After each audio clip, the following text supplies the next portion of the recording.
So a perfect example of what not to say on the podcast, not to out anyone out, but to perfectly out anybody out. It mostly happens when you have like a big group of people on it.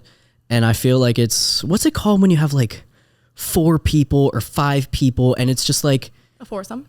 Yes, but it's like more of a gang type thing where it's like a gang mentality. Orgy? No, not an orgy, but we're on the same plane here. Group like gang, like what is that called? Like gang mentality? Yes. It's like mentality. Yeah, it's like when one person starts saying something really stupid, so everybody starts saying something really stupid. It usually doesn't happen one-on-one because one-on-one is like very intelligent, like intellectual kind of conversation. Okay. But when it's like group mentality type thing, really stupid things can happen. Like for example, when I was doing this in high school, obviously everyone was underage and we were like 18, 19 years old. You did this in high school? Yeah. Also, could we turn it down just a little bit? Oh yeah, of course. I don't love the sound of your voice. Hello. That's pretty good. Okay. Yeah. Is it good now? Yeah. Perfect. No, it was fine before. I'm just a brat. No, that's fine. You change the temperature in the room too while you're at it. Yeah. What do you want it at? 69. 69? Shut up. I'm so kidding. No, I like the temperature. That was a joke. No, I like the temperature at 69. That was a joke. That was a joke. I usually sleep with the temperature at 69. Do you want me to change it to it? That was a total You have your joke. shoulders out, so it might get cold for you. I'll put my jacket back on. So do you want to keep it at this right now? I was so kidding. Perfect. I was just making sure. I appreciate you. Trying to be comfortable, you know? I appreciate it. Perfect. All right. So, but I never explained what the person actually said. So. No, I know. I didn't mean to cut you off. I was trying to be funny. No, you're fine. You did a good job. You made me laugh. You made me giggle. Okay. So, like a perfect example was when we were all in high school. We were probably even 17 when we did it. There were this group of girls that did it, and they talked about this place in Dover that sells to underage kids. And they just like completely outed out the name of the gas station that did it. And they were like, yeah, well, we did this. And like, yeah, we went there and they sold us like these vapes and shit. And I'm like, all right, bro, like 2 things. You're outing them. And then you're also like, you're just putting yourself in such a bad light. Like, I feel like the main reason why you want to hop on a podcast in the first place is like to honestly try to be smart, try to like market yourself. You know what I mean? Yeah, no, amen. Yeah, no, I completely agree with you. I think that's really funny. My face that I made earlier, once you said we're online and I was like, I'm not a good advocate for myself, was because I thought you were more so talking about relationships you've had with people or things like that. I'm like, wait, that's like what I'm here for. You know what I mean? I would love to talk about that kind of stuff. And also I don't know. I kind of relate to those girls in the sense that I sometimes, even if it's not a group, I will say shit that's not. Well, you know what I'm obsessed with? It's attention, obviously, and making people laugh and making people like me. So that will get me into trouble in terms of saying things. But I think I'm fine. I'm 21. Yeah. Whatever. What kind of things? Obviously, you don't have to necessarily say, but like, what kind of things will you say to, you know, make people laugh? Like the 69 joke, and it won't always land. Yeah, but I don't think that's like a bad joke. Like that's a good little then chuckle. We'll do it. That was another question I was going to ask you. Hold on. What is the like general theme of your podcast? I know I've asked you this before and it's kind of been like whoever the person's on, it defines the episode. Is that still valid? Yeah, that's 100% still valid. Okay. But usually right now I try to keep it along the lines of like what I'm feeling, what the guest is feeling, and we try to find like something within the general vicinity that we can both combine our likeness and learn from each other. Okay. That was me just saying. Learning today? Okay. That was just me saying word soup, but if you can like take something out of that, that's exactly soup. what I'm doing now. I did learn today that autoimmune means that your immune system attacks itself. So that's a Balper. Can I call you Balper too? That's another thing. Yeah, of course. Mr. Balper or just Balp? I prefer just Balper. Okay. I believe this is going to start off episode number 30 of the Brandon Alper Experience. Nice. Right in front of me, I have Serafina Carollo. Hi. The lovely one. Hi, guys. All right. So usually how I like to start these off is just by giving the person a little bit of a background for themselves. But I do want to give a little background to how I know her in the first place. So we are both involved in 49 News as well as Biweekly, and we both do that because, I don't know, we want to further our career within communications. We're like motivated and whatever, I guess. We're trying to like further our career, so we're just trying to be like cool and whatnot. Yeah, for sure. Honestly, it's one of those things that you know, it's like a big resume thing. It's such a resume thing. Yeah. And yeah, it shocks me when people don't join clubs or don't do anything and are just confused as to why their resume is empty. And you're like, wait, no, you have to do things in order to fill it. Yeah, you kind of have to like actually involve yourself in order to look good for, you know, companies and jobs 100%, and stuff. 100%, you know? We don't come from like daddy's credit card. If I wish I did. I wish I did too. I'm not gonna lie. Like honestly, all love. If you come from daddy's credit card, fucking A. Like I support you. You know what I mean? I'll stay in the guest house. It'll be fine. But I don't.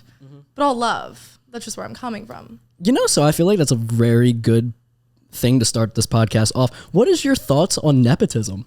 Oh my God. Okay. I think. Oh God. Okay, let's hear it. Because you know how like natural selection. Remember that? Of course. Remember natural selection, right? Of course I do. And are you familiar with the general population, the general public? How about that? What do you mean by that? I'll explain. Okay. Don't worry. Talk to me. For the sake of like my Instagram story Sarah version of myself, and all love, nepotism is bad. I'll post about nepotism is ruining everything. However, if you combine two super successful people, odds are you're going to create another super successful, good-looking, talented person. Do you know what I mean? So as much as nepotism is probably not like an amazing thing, it doesn't surprise me that babies of celebrities are also talented in their own right. I do think obviously the hand-holding and like that's a lot of inequity and stuff like that. But also like most of the things I've gotten to in my life are because of the people I know and the connections I've made. So who am I to judge someone else for using that same judgment? Life is a deck of fucking cards. They just got a better deck than me. Yeah. Oh, you can't be mad about that whatsoever. That's what I'm saying. I'm not mad. I'm just like, whatever. I look at people that are nepotism babies. I mean, Maude Apatow is the first person that comes to mind, the girl from Euphoria. If I am her, okay, and my dad is Judd Apatow, and I'm like this famous director for making movies with Adam Sandler and all this kinds of stuff, I am going to use that to my advantage as much as possible. Yeah, I'm his daughter. I'm going to try and get onto every single movie set known to man, because if I have a passion for it, and if there is a possibility for me to make more money easily just because my father is involved in something, why would I not say no to that? 100%. I support it. Yeah. You're honestly like, they're setting themselves up for success, but it's like, if you deny that, I think you're setting yourself up for failure. Like, yeah, I mean, I definitely respect the people that are like, oh, I want to make my own path. But at the end of the day, you're just making everything easier for yourself if you actually, I don't want to even say succumb to it, because I don't think you are. You're just using it to your advantage. And there's a difference between like, oh yeah, like, yeah, my dad's this, and just like becoming a leech. But if you're actually successful and you're good at what you do 100%. And you use that to your advantage, I don't think there's anything wrong with it. There's only a difference if you like suck and that's the only reason why you're successful. That's what I'm sitting here trying to think of an example of a nepotism baby. Honestly, when you think of nepotism, I feel like actresses and celebrities and your own right, whatever, come to mind. I'm trying to think of a celebrity or actress that is a nepotism baby that isn't talented. And like Maude Apatow, I think she's beautiful. She's a great actress. Yeah. I don't see a problem with her starring in movies and being as successful as she is, because I do think she's actually talented. I don't know there definitely are examples of people that are probably gotten in higher positions or higher jobs and don't necessarily deserve it, but can you think of any? Well, I've never seen any of the Godfather movies, but there's a really common consensus that the daughter, so Francis Ford Coppola, his daughter Sofia Coppola is, well, number one, she's a famous fucking director, yeah, but she was also, well, yeah, so apparently she was an actress in The Godfather 3. I've never heard it. I just heard that like she was terrible in the movie, and the only reason that she was written into it was because she was his daughter. Wouldn't you do the same thing? Yeah. Like, yeah, of course I would. If you're not doing that for your kids, then that's like not a great father. If my dad was directing The Godfather and he didn't give me some screen time, that's a shitty dad. Yeah. Like, hot take, but like whatever, you know? I'm like, all right, try to like at least give me something out there. Like fucking A, bro. I don't know. I don't know. Have you seen the whole thing going on with the Colorado sports? You lost me at sports. Okay, all right. I'll just explain really quick. Okay. I'll try to make it as fast as possible. So, you already fallen asleep? Okay. So basically, Deion Sanders, Hall of Fame cornerback, one of the greatest players of all time. he literally anything that he does, the cameras are directly in front of him. Like they are always going to be following him no matter what he does. Can I shout out Shane Gillis for a second? One of my favorite comics. It's not that deep, but one of his jokes and is like one of his specials is that white cornerbacks are extinct. Yeah. And it's kind of, I don't know. I thought it was funny. I think the last starting quarterback in the NFL was like 2004. Yeah. Who was white? Yes. Yeah. I can't remember his name, but I remember reading something about it. Okay, sorry. Continue. No, you're good. So Dion, anything he does, so he became the coach of Colorado, and he brought two of his sons with him because he used to coach this HBCU, Jackson State, and then he transferred coaching jobs to Colorado, and he took his son and like I think 2 or 3 of his sons with him. Okay. And I mean, like one of them, people are like, oh, one of the best QBs in the country, all this kind of stuff. And he gets like a lot of press for it, but like they suck. They suck? Oh, they suck. They lost like their last 7 or 8 games in a row, but they just got so much publicity solely because of like his dad. Okay. That's a great example of someone who probably doesn't deserve the position they're put in because of their dad. He's good. Like he's good, but he would not get nearly as much publicity if his dad wasn't Deion Sanders.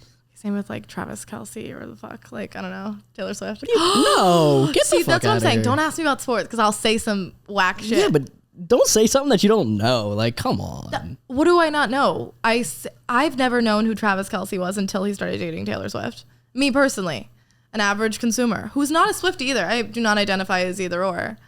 That's wild. Wait, I don't know who Travis Kelce is other than because of Taylor Swift. And I don't think I'm alone in that sentence. No, I don't think you're wrong either because... I'm not saying he doesn't deserve it. I'm just saying, like, he got publicity because of someone else. He definitely did get publicity. Like, he was huge beforehand. But I don't know. The fact that he started dating... Well, yeah, I understand that. But, like, the fact that he started dating Taylor Swift just, like, put him over, like, this massive level of publicity. It's ridiculous. I hate it.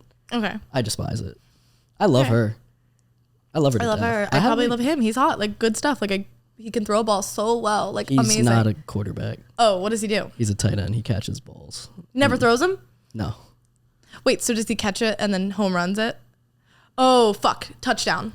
That wasn't me trying to be funny. That was me, like, genuinely, with my chest, I said that. Holy shit. I know. I don't watch sports. That's terrible. I know. What'd you do growing up? That's so funny. What did I do growing up?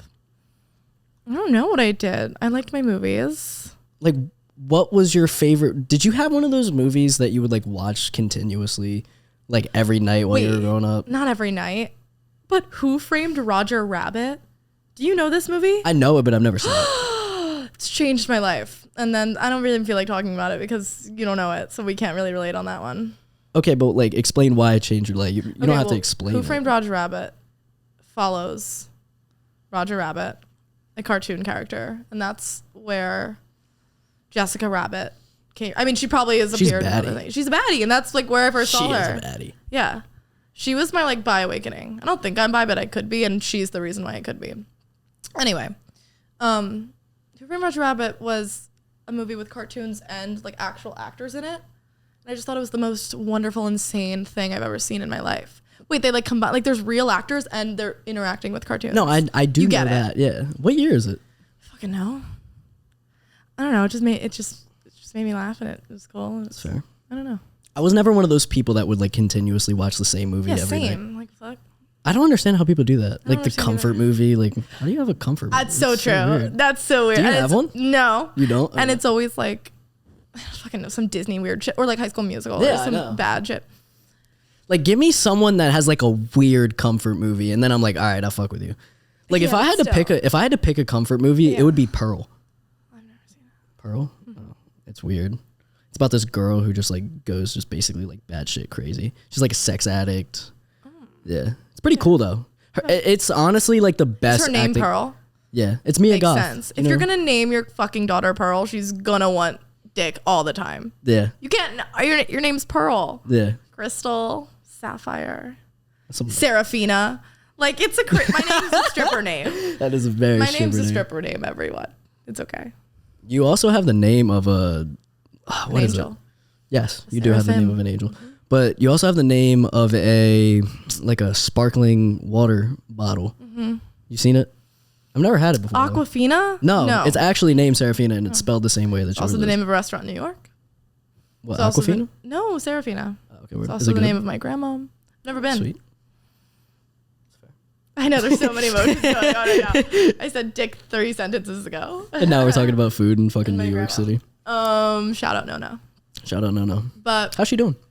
she's good. She's kicking. She's Kicking? crazy. Oh, that's sweet. Yeah. She's like 70, but she can still like, I don't know. She loves hula hooping and Hula hooping? she's crazy. What do you guys usually do together when you guys go hang out? So she is from off the boat, Sicily, right? She came here when she was 18. Does she have like a strong accent? Strong, right? And it said, oh my God, it said Bellamy, a Maki Fire, what the fuck is shit the bitch? She talked, like she curses in every sentence. It's the same, so do I, so do my mom, whatever. I come from a line of classy women. But she's fucking crazy. Serafina, yeah. Boat when she was 18. She means so well, but she's just been she's the best. She loves me. She's like an amazing grandma. You know, I tell her like a snack and she's stocked with it. Like, very like typical. But one of my favorite stories about her, can I tell on? Of course. Let me hear it. Okay. I'm all ears. And mind you, my mom and my grandma, my Nona, have a wonderful, my parents are divorced and they still have a wonderful relationship to this day, despite this story and despite many other stories, but I'll just tell you this one, right?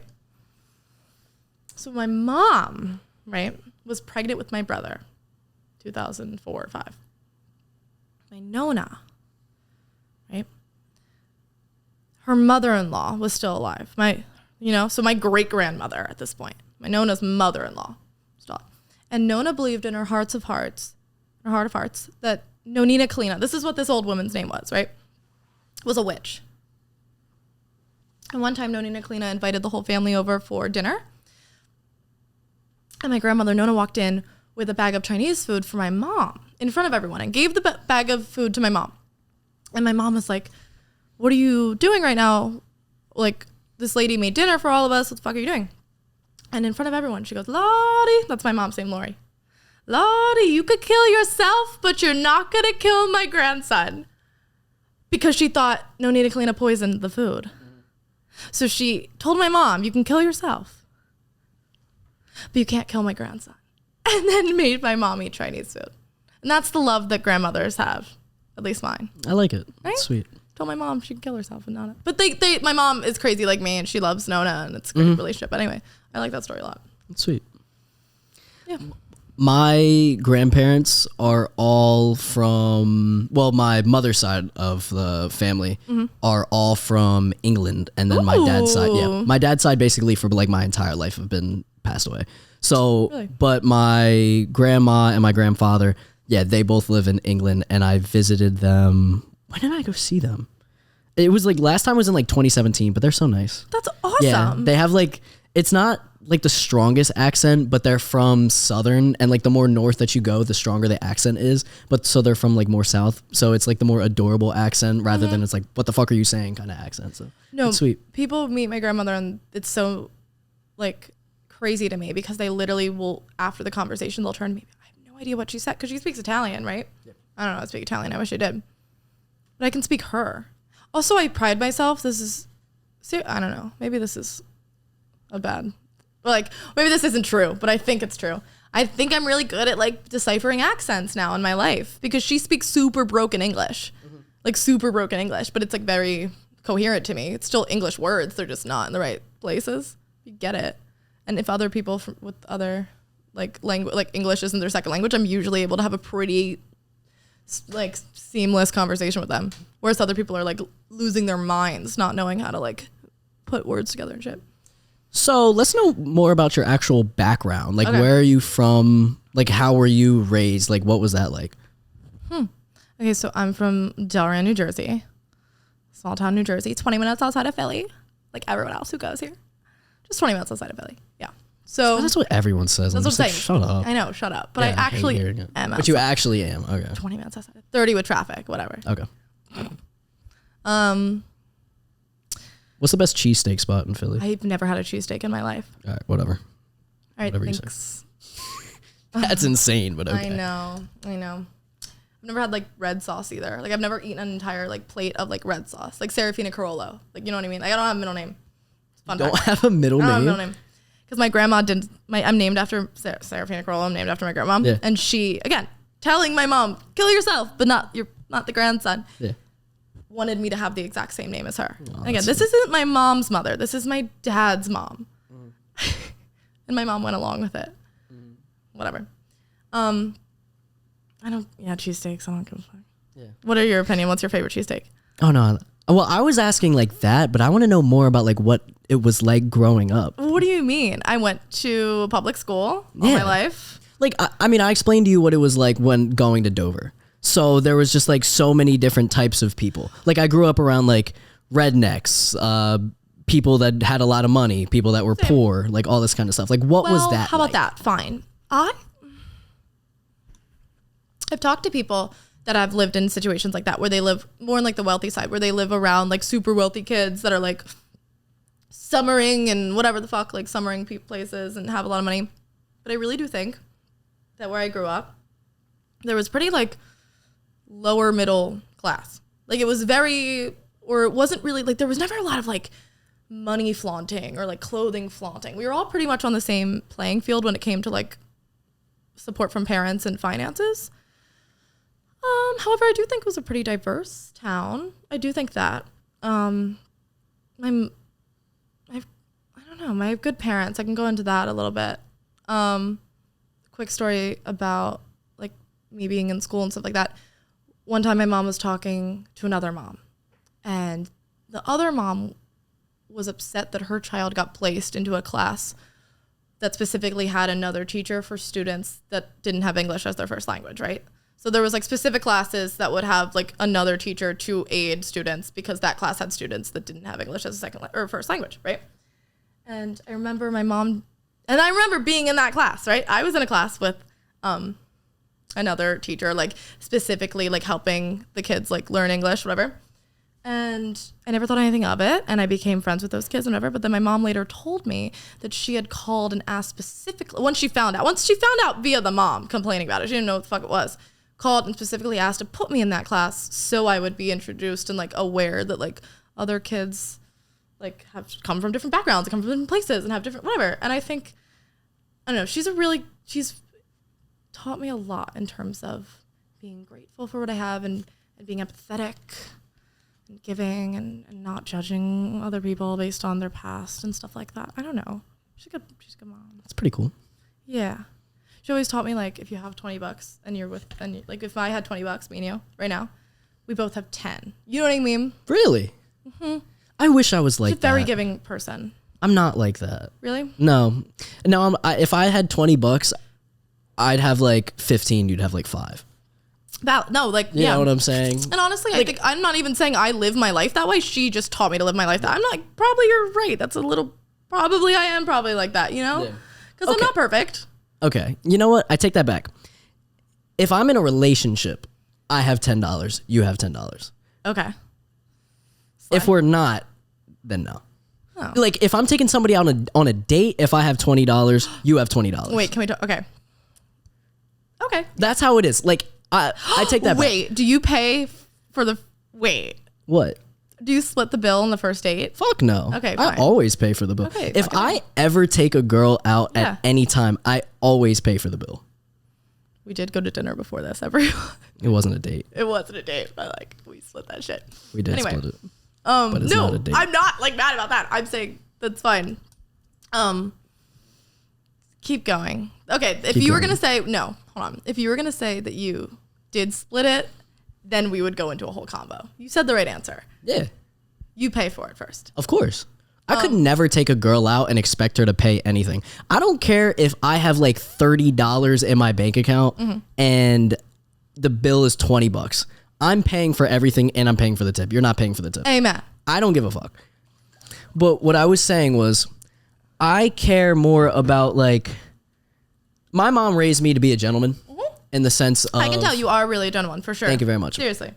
If I'm walking on the street, I'm always walking closest to this. Amen. I did that. She can't lie about. She can't lie about. I'm not lying. He's a fucking gentleman. I'm gonna always open the door. I'm gonna hold it. He's gonna hold it. I am gonna hold it. I'm gonna do that. If it is a date, I'm paying. But it wasn't. No, I was fucking with you. No, I would not let that you pay for me. we were splitting it. That's not my point. We can keep going on this tangent, but it relates to another topic I want to talk actually about. Explain. Yes. Okay. I've had this conversation with my friends before, and I'm sure, guys, I'm not sure. I'm asking you a question. We think girl friendships mimic what a relationship, like a boy girl or whatever, like a dating relationship is like way more than what dude on dude friendships kind of emulate. Can you explain to me what you mean by that? So for example, whenever I'm getting like going to my friend's house, I'm like, oh, I'm gonna get Starbucks. I'm always getting something for them or asking them for that. Like I've bought my friends flowers sometimes. Like we're very like, we talk about our feelings a lot with one another. Like you and another guy.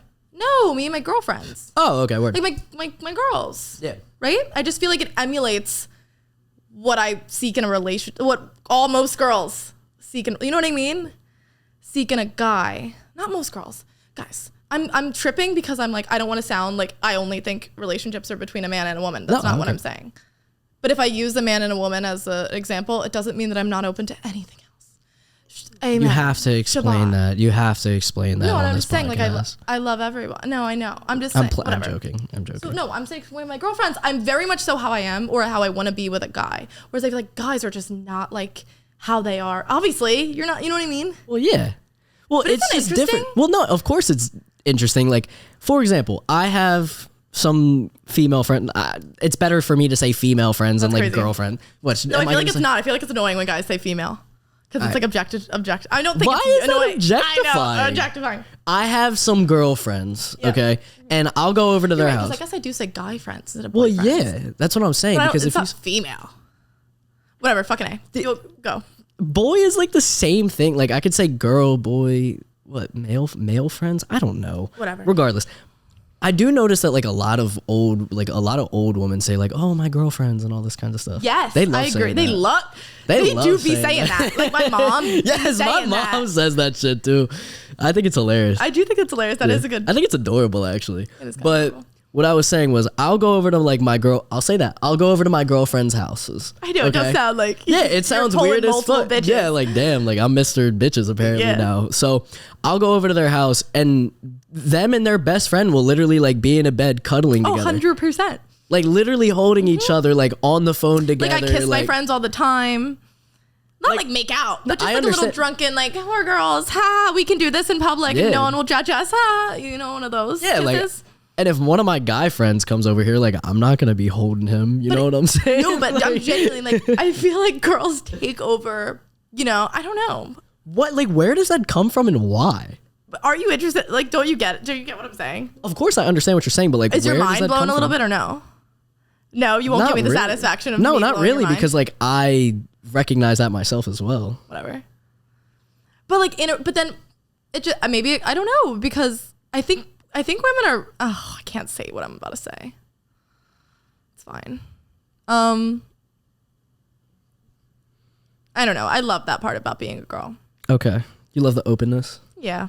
You know, you love the non having to worry about like toxic masculinity. Yeah, because it's fucked. No, I don't think it's fucked. I don't know. I think it makes sense. Women will complain. I don't know. I just love that part. And I think, I don't know.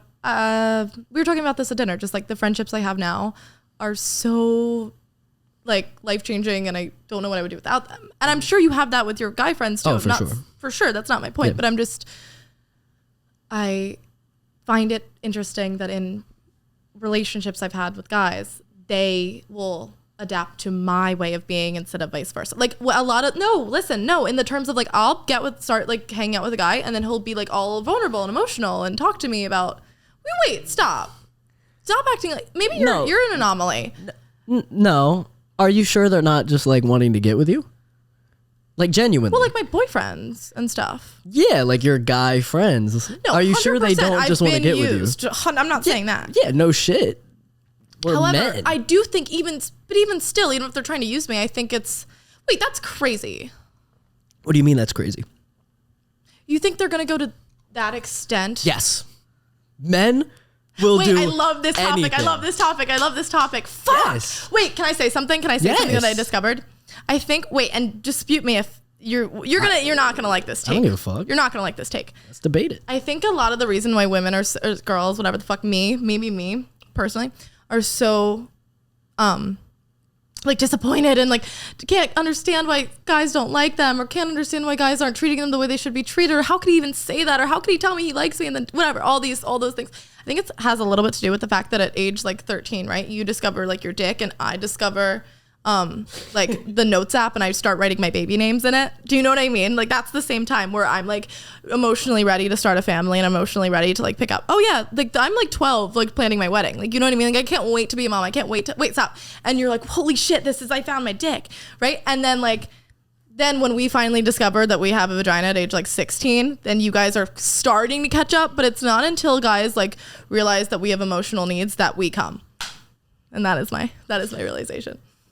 Wait, but what does that have anything to do with what we're like discussing though? Like, how does that have difference between? I just thought that was funny. It doesn't really have super related. Oh, okay, word. Just like difference in men and women. No, I mean I agree. Like men at 13 are like the horniest thing known to fucking man. Like I remember being a kid. It relates to you saying that he's using me, and I'm saying I would never go to that extent to use someone. How about that? Fine. Yeah. No, I just remember me being fucking 13, being like the horniest person. Oh my god! Yeah. I didn't know I had a vagina until I was like 16. Are you serious? I guess I had my period, but like that was still terrifying. It's terrifying. Yeah. I didn't. No, it was like, you know. Yeah. No, that's crazy. I don't know. I was like terrified of women. And so I was terrified of guys too. Seriously? I was terrified, but I was also terrified of myself. When did you because I'm not gonna lie. Guys. Well, I'm still terrified of women now. Like yeah, as a 21-year-old man, I'm fucking horrified. Y'all scare me. Why? What's scary?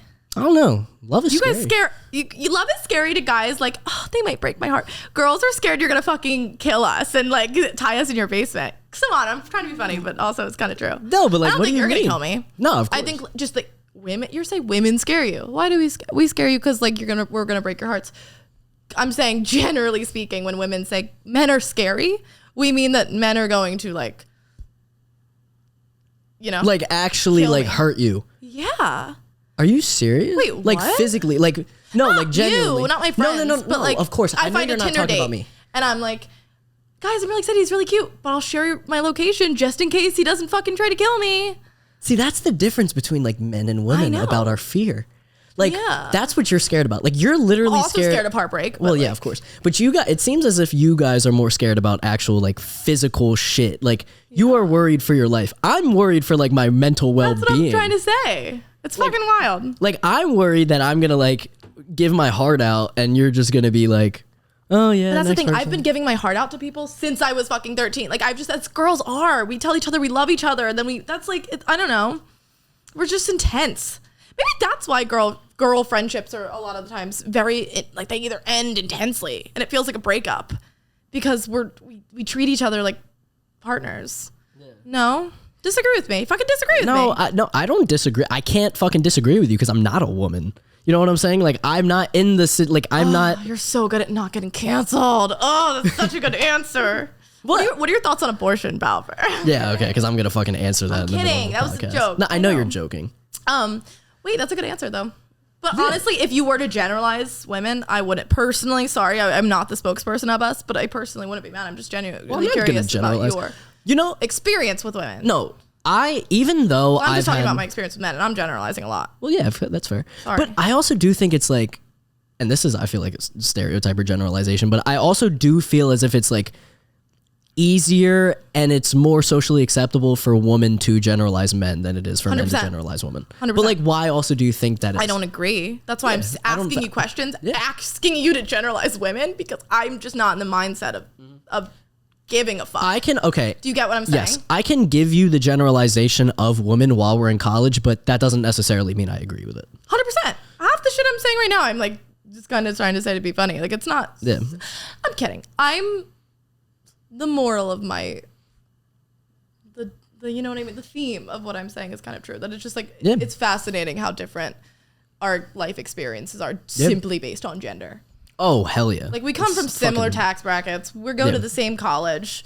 we you know what I mean? Like we do the same clubs, we're into the same things. Yeah. We have pretty similar on the grand scheme lives, yet we have such different experiences solely based on gender. It's very interesting to me. It's horrifying. It actually scares horrifying. me. I had like a weird thought last night, and it was just really stupid, but I like caught myself thinking about it, and I was like walking by and I saw a girl, and she was just walking, and like she had like long hair, and I was like, damn, Lucky, like you have fucking long hair to cover your ears. I just thought of that, and I was like, and then my like brain automatically went, because like I don't spiral, but like if I think of something like that, I'll just start thinking. Well, yeah, I'll just start thinking of something else. I don't like using the word spiral because I feel like spiral is like a negative connotation. Why? Because spiral like is like, oh well, he doesn't like me, and then it's like, oh well, he doesn't like me, so then it goes to that, and then it goes to that. Like, no, I don't think spiral. Sometimes my like best nights are spiraling with my friends. Just like going. Yeah, but that's with another person. I feel like that's what podcasting is spiraling. The best podcasts are, fucking A. You know, I'll give you that. All right, I'll give you that. All right, I like that. That was pretty shitty fist bump. That was terrible, but it's fine. We'll go again. There we go. That was better. Okay. So I see this girl, and like she has long hair, and then she has like, you know. That's an envious quality, especially when and that's what I was saying. I was fucking envious. I had to put my hood up. I had to like walk down with my head, and I was like, this bitch has fucking like long hair. She doesn't have to worry about that. And then I was like, you know, it's crazy. Like, as stupid as this is to say, it's like, damn, like women have long hair in society, and like men are just like so used to having short hair. And obviously, like, oh wow, no shit, duh, Brandon. Like, yeah, obviously, but that's just like another like cultural standard that's just like so normal that like if someone says that, you're like, duh, but like why? You know what I'm saying? Like, it's just like why is that like? Because men can have fucking like hair as long as you. That kind of stuff. 100%. Yeah, me. And then it ends right after me. Then it gets a little too much. Like, what are you in a band? I mean, you know what I mean? Are you in a band? You know what's also funny? Yeah. Okay. I'm going to bring this up. Oh, I felt so bad for the guy last night. I'll explain to you, okay? Oh, no. Oh, yeah, it's bad. It actually felt bad. Wait, but it. What? No. Okay. No. You'll hear. I'm excited. Okay? No, you should be excited. So this has everything to do with what we were talking about, like generalizations of women, right? So I'm walking back to my dorm last night, and I'm walking up the stairs, and I get jump scared. Like, I'm looking up because I was like, fuck, it's cold. Like I was talking to myself as I was walking up the stairs. I'm like, God, I'm fucking freezing right now. I'm like, finally, I'm up here. I look up and I see a guy just like staring down at the stairs. I'm like, oh shit, like I got jump scared by the guy. So I walk up and he's like, hey, how you doing, man? Blah, blah, blah. So I get sucked into like a 30-minute conversation with this guy. In the cold? Right? Outside? No. It's inside. Oh. Like inside of this building, like on the staircase, right? Is he a student? Yes. Have you ever met him before? No. Okay. I get sucked into a 30-minute conversation, okay? First thing this guy says to me, he's like, yeah, well, my roommates both have girlfriends, and I just got so uncomfortable I left the room. And like this guy was just like standing, like staring down the staircase. I was like okay, like weird, whatever. So this guy just keeps talking about like how he like wants a girlfriend for like 30 minutes. You should have been like, hold on, guy, my girlfriend's calling. I gotta go. I know, I should have said that. Fucking dickhead shit. No, I would have done that. But I'm sitting here. Just to get out of it. No, I'm a dickhead. No, I like it. That was smart though. Well, because like, no, you're a nice guy. I'm not gonna lie. Like, I haven't been in that situation like exactly. Like, but I've been like, damn, like, God, I wish I had a girl, blah, blah, blah, you know. But like, I haven't been that down bad, right? So I have. No, I'm not done. I'm not done. Okay, go. So I'm talking to this guy for 30 minutes straight, and he's just like, man, like, all these white girls at the college, like, all they want to do is just hook up with other guys. Like, they don't want to date anyone.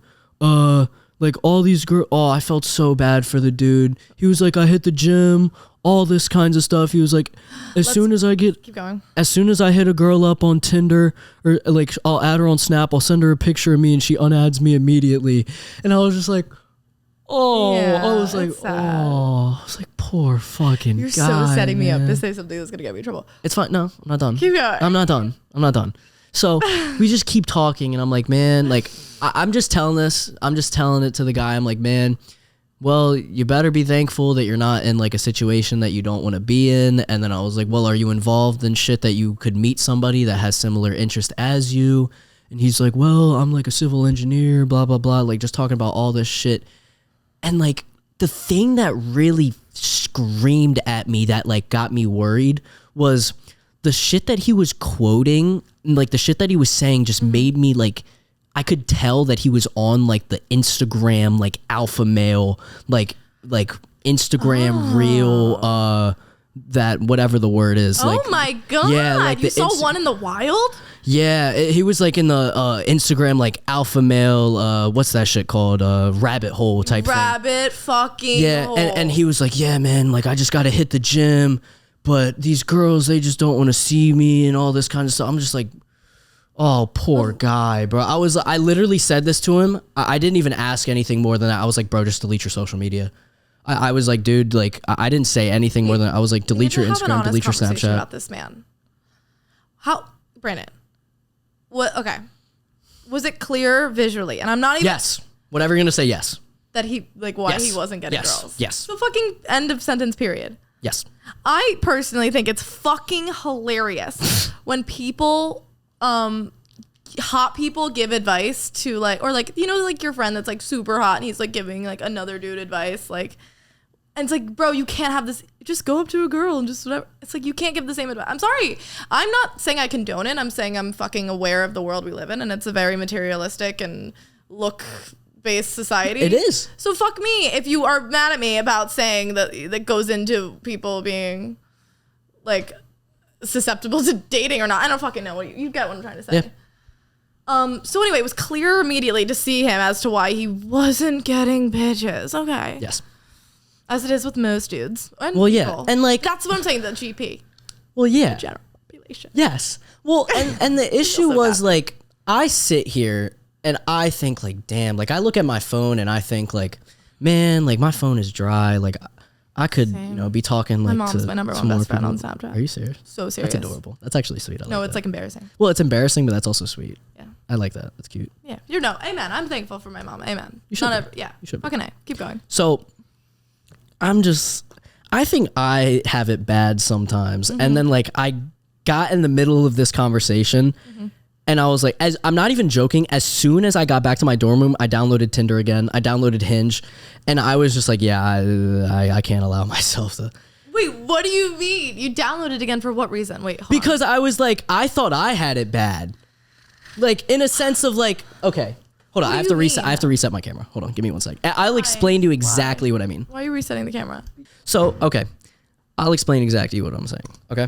I think I have it bad when I'm like, oh, well, I haven't like, you know, gone on a date in a month. This was the first date I think I've been in 13 years, and it wasn't a date. like since my last actual boyfriend, which was in fucking high school, I haven't been on an actual date since today with Brandon Alper, and that's a true statement. Let's fucking go. I'm definitely clammy right now. I'm clammy as shit too. So I'll take it. No, I'm so serious. So I agree. Like I'm there with you. Keep going. So I think I have it bad because I'm like, damn, you know, like, man, I haven't like been on a date in a while. I haven't really like hung out with somebody in this. But like right hand is starting to look a little bit bigger than my left. Like it's a lot. Yeah, that's what I'm saying. Like shit, like my bicep, my right bicep, it's starting to like, it's starting to become pretty damn visible, right? Yeah. And then I have a conversation with someone like that. I'm like, there is an entire different world out there, and it brings everything into perspective for me. Couldn't agree more. And I'm just like, damn. And it's like, I know. You want to laugh. And then you like are like, oh, maybe I do believe in God. Yes. Right? Yeah, but the thing is like, okay, I'll ask you this genuinely and be serious. Okay. Some people are just giving it better with genetics. Okay. Shut the fuck up. Keep going. I'm serious. That was my point. Okay, keep going. No, some people just have great genetics and they are just very attractive people. Okay. Some people get the short end of the stick and they're just not good looking. That was my point about this man. I was like, let's be real, Brandon. Yes, but I'm not done. Okay. There's a difference. Okay. If you are not in shape. Yeah. Okay. If you're not in shape. 100%. And I do think genetics play a role, but keep going. I agree, but like genetics can play a role. I still am waiting for my question. There is a level of responsibility that you can take.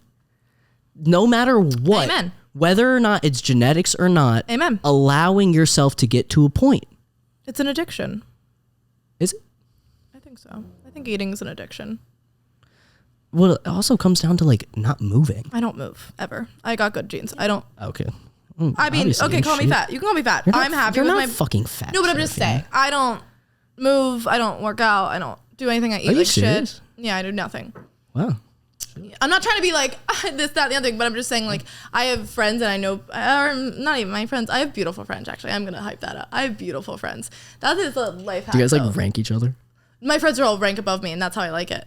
My friends are fucking beautiful. You serious? Because you know why? Serious. And you saw them at my birthday party, so don't even fucking act like you don't know my friends are beautiful. Stop.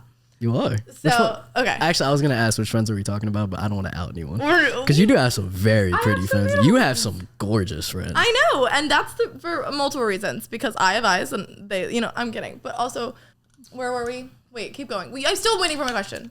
Wait, what question? Oh, sometimes it comes down to genetics. Yeah. Wait, what question were you talking about? Remember you were like, maybe I forgot it already. Did I ask you a question? I have to ask you a question. And then you prefaced it with. Did I? I don't remember me asking you a question. Okay, fuck it then. Okay. I don't know. Wait, that was a long time ago. Yeah, I know. It was a long time ago. You haven't been on a single date since then. No, this guy didn't take me on a date. Damn. Yeah. No, I'm glad I made up for it. Yeah, you made up even though for I it. didn't pay for it. For sure. That's the best. I'll pay for the next one. No, because you'd be fucking annoying if you did that to me. And you'd like make me. You'd like stress me out. What if I paid for it? Yeah, I'd stress out. Why would that stress you out? Because it's like. I don't understand why. Oh my god. Why would that stress you out? I would feel bad about it, and then it'd be like, why would you fucking feel bad? I don't like this topic. Okay. Moving on. We're moving on. Yeah. What are we moving on to? No. We can keep the topic about. I don't know. So what was the resolution of this guy? How'd you get out of the conversation? That's what I want to know. I don't know. I think I just got dry. Oh. I think I was just like all the women he goes on dates with. Boom, roasted. Oh my god. Sorry. Holy fuck. Should I not? No, not at all. I love it. What am I? It's a cold world. It's a cold world. It's a fucking cold world. It's a freezing world. So fucking freezing. And you got to have a big ass coat. So big. If you don't have a coat on, you're fucked. You're so fucked. Yeah, you're fucked. You're cooked. I don't know what else to say to you, man. It's a bad world, man. No, it's a sad world, and I don't know. People. Yeah, it's sad. So you haven't had a single like situationship while you've been in college? No, yeah, you I have. That okay. guy didn't want me to see him in public. It was a joke. I swear to God, I like have to burp. But it was like an ongoing joke. When I would see him in the daylight, during the daytime. It was an ongoing joke that like, is this okay that I'm with you in the sunlight, like in the daytime? Oh. Like I would say that to him and he'd just be like, and then would be just a totally different dude. That was my point earlier. He was kind of who I was referencing when I was talking about a guy who like is this one character in front of friends, but then once he gets like alone with the girl or me in that scenario, he gets very like wishy-gushy and like wanting to talk about things that matter and stuff. Anyway, fuck that though. No. I'm actually interested. Original topic. Well, we don't have to talk about him in specific, but I'm actually interested in that topic alone. Okay. So I'm trying to like understand that because I feel like I don't know. It really depends because I'm kind of like gushy, I guess. Like I'm definitely like that kind of person when I'm in private, but it depends. Like, I don't know. Sometimes I'm like that when I'm in public, but then other times I'm like, don't fucking touch me. Like, it's weird. Wait, yeah, what do you mean? You're being true to your emotions in that moment. Yes, I'm always true to my emotions. That's my point. I feel like a lot of, I'm not even trying to be like toxic, honestly. I'm literally not even saying that. I'm just saying in general, like, girls provide the space and the comfort for guys to be a little more vulnerable with what they're feeling in the moment. You don't think? You don't think it's easier to tell a girl or your girlfriend? It is, but everything I tell my boyfriend, I tell my friends. Like you know what I mean? I don't know. It's just like a very equal kind of emotions I have towards them, which is so weird. Okay. Not equal, obviously. But okay, whatever. I'm not going to disagree with you because I definitely agree. Like, it is always easier for me to tell a girl, like my emotions, just because I don't know. I just feel like more comfortable doing that. Like, I feel like they're more handled. It's like motherly. It's like it's why teachers, like a lot of the times teachers are women because it's just like a motherly like of nurturing. It's like the goal. nurturing like hug. Like it's Yeah. not like a physical hug, but it's like a mental kind of hug. Mental. Mm-hmm. I agree. But I don't know. I do find myself like more wanting like the actual that sense from like an actual guy though. Okay. Because you relate to him. That's fine. wait, what'd you say? Sorry, you like can relate to him more. Well, yeah, just because he is like an actual guy, and I feel like we were talking about it earlier, like just us being like a man and a woman is just so different that our life experiences are just so like, well, different once again, that I feel as if a man is more equipped to tell another man what to do. Now, I'm not saying the woman isn't as equipped. It's just like, I feel as if he could be experiencing exactly what I might have been going through 100%. as you could as well. But I feel like your situation is probably a little bit different. No, valid. And I get what you're saying. And I know you don't mean it in the way that you were like prefacing. I know I don't mean it in this way, or I know women are just because people... No, but I'm just saying, I know exactly what you mean. One of the best other than laughing and, something else, one of the best feelings in the world ever is feeling that you can relate to someone. Yeah. Like the best fucking feeling, right? Isn't it so relieving? And so like, it's, it's very the best. So I don't blame you that you find yourself relating more to men. That makes sense to me. That doesn't make me feel any less. That doesn't make me feel like you don't value my advice or my... I don't. Conversation. But fuck you. Oh, I'll get that sandwich. Just get the fuck out of here. Yeah. What do you want your laundry folded? Oh my God. Yeah, right. But I'm saying, I get what you're saying. Like, I couldn't agree more. I don't know. Sometimes you just have to tell someone that gets your life as close as possible. And if that means they have the same gender as you, that's what that means. It doesn't mean any other gender is any less capable. Yeah. It's Fucking cool. It's cool because I will definitely talk about different things like with my mom compared to my dad. Same. And they're just, or it'll be the same thing and their way of going about it is always very different. And I can't necessarily put a way of how to describe what the difference is, but there just is like a feeling of it because they're both like nurturing, but like the dad gives like the male perspective and then the mom gives... Can I ask you a question? Yeah, of course. Let me hear it. Do you ever feel, or in hindsight, do you feel as though you've been shown more anger emotions or like how about this? Maybe I'll just... Then your dad is my question, is the end of the question. Have you feel like you show more negative emotions to your mom because it's easier to express anger? It's easier to be mad at your mom than it is your dad because I've experienced that. Oh, yeah, 1,000%. Why is that? I couldn't even tell you. I don't know. Right? It's no, not good. It's not. No, I'm it's not saying you're crying It's to your not. mom and not your dad. That's not what I'm saying. No. I'm saying you're more mad at your mom or you're more annoyed with Yes. your mom, but not your dad.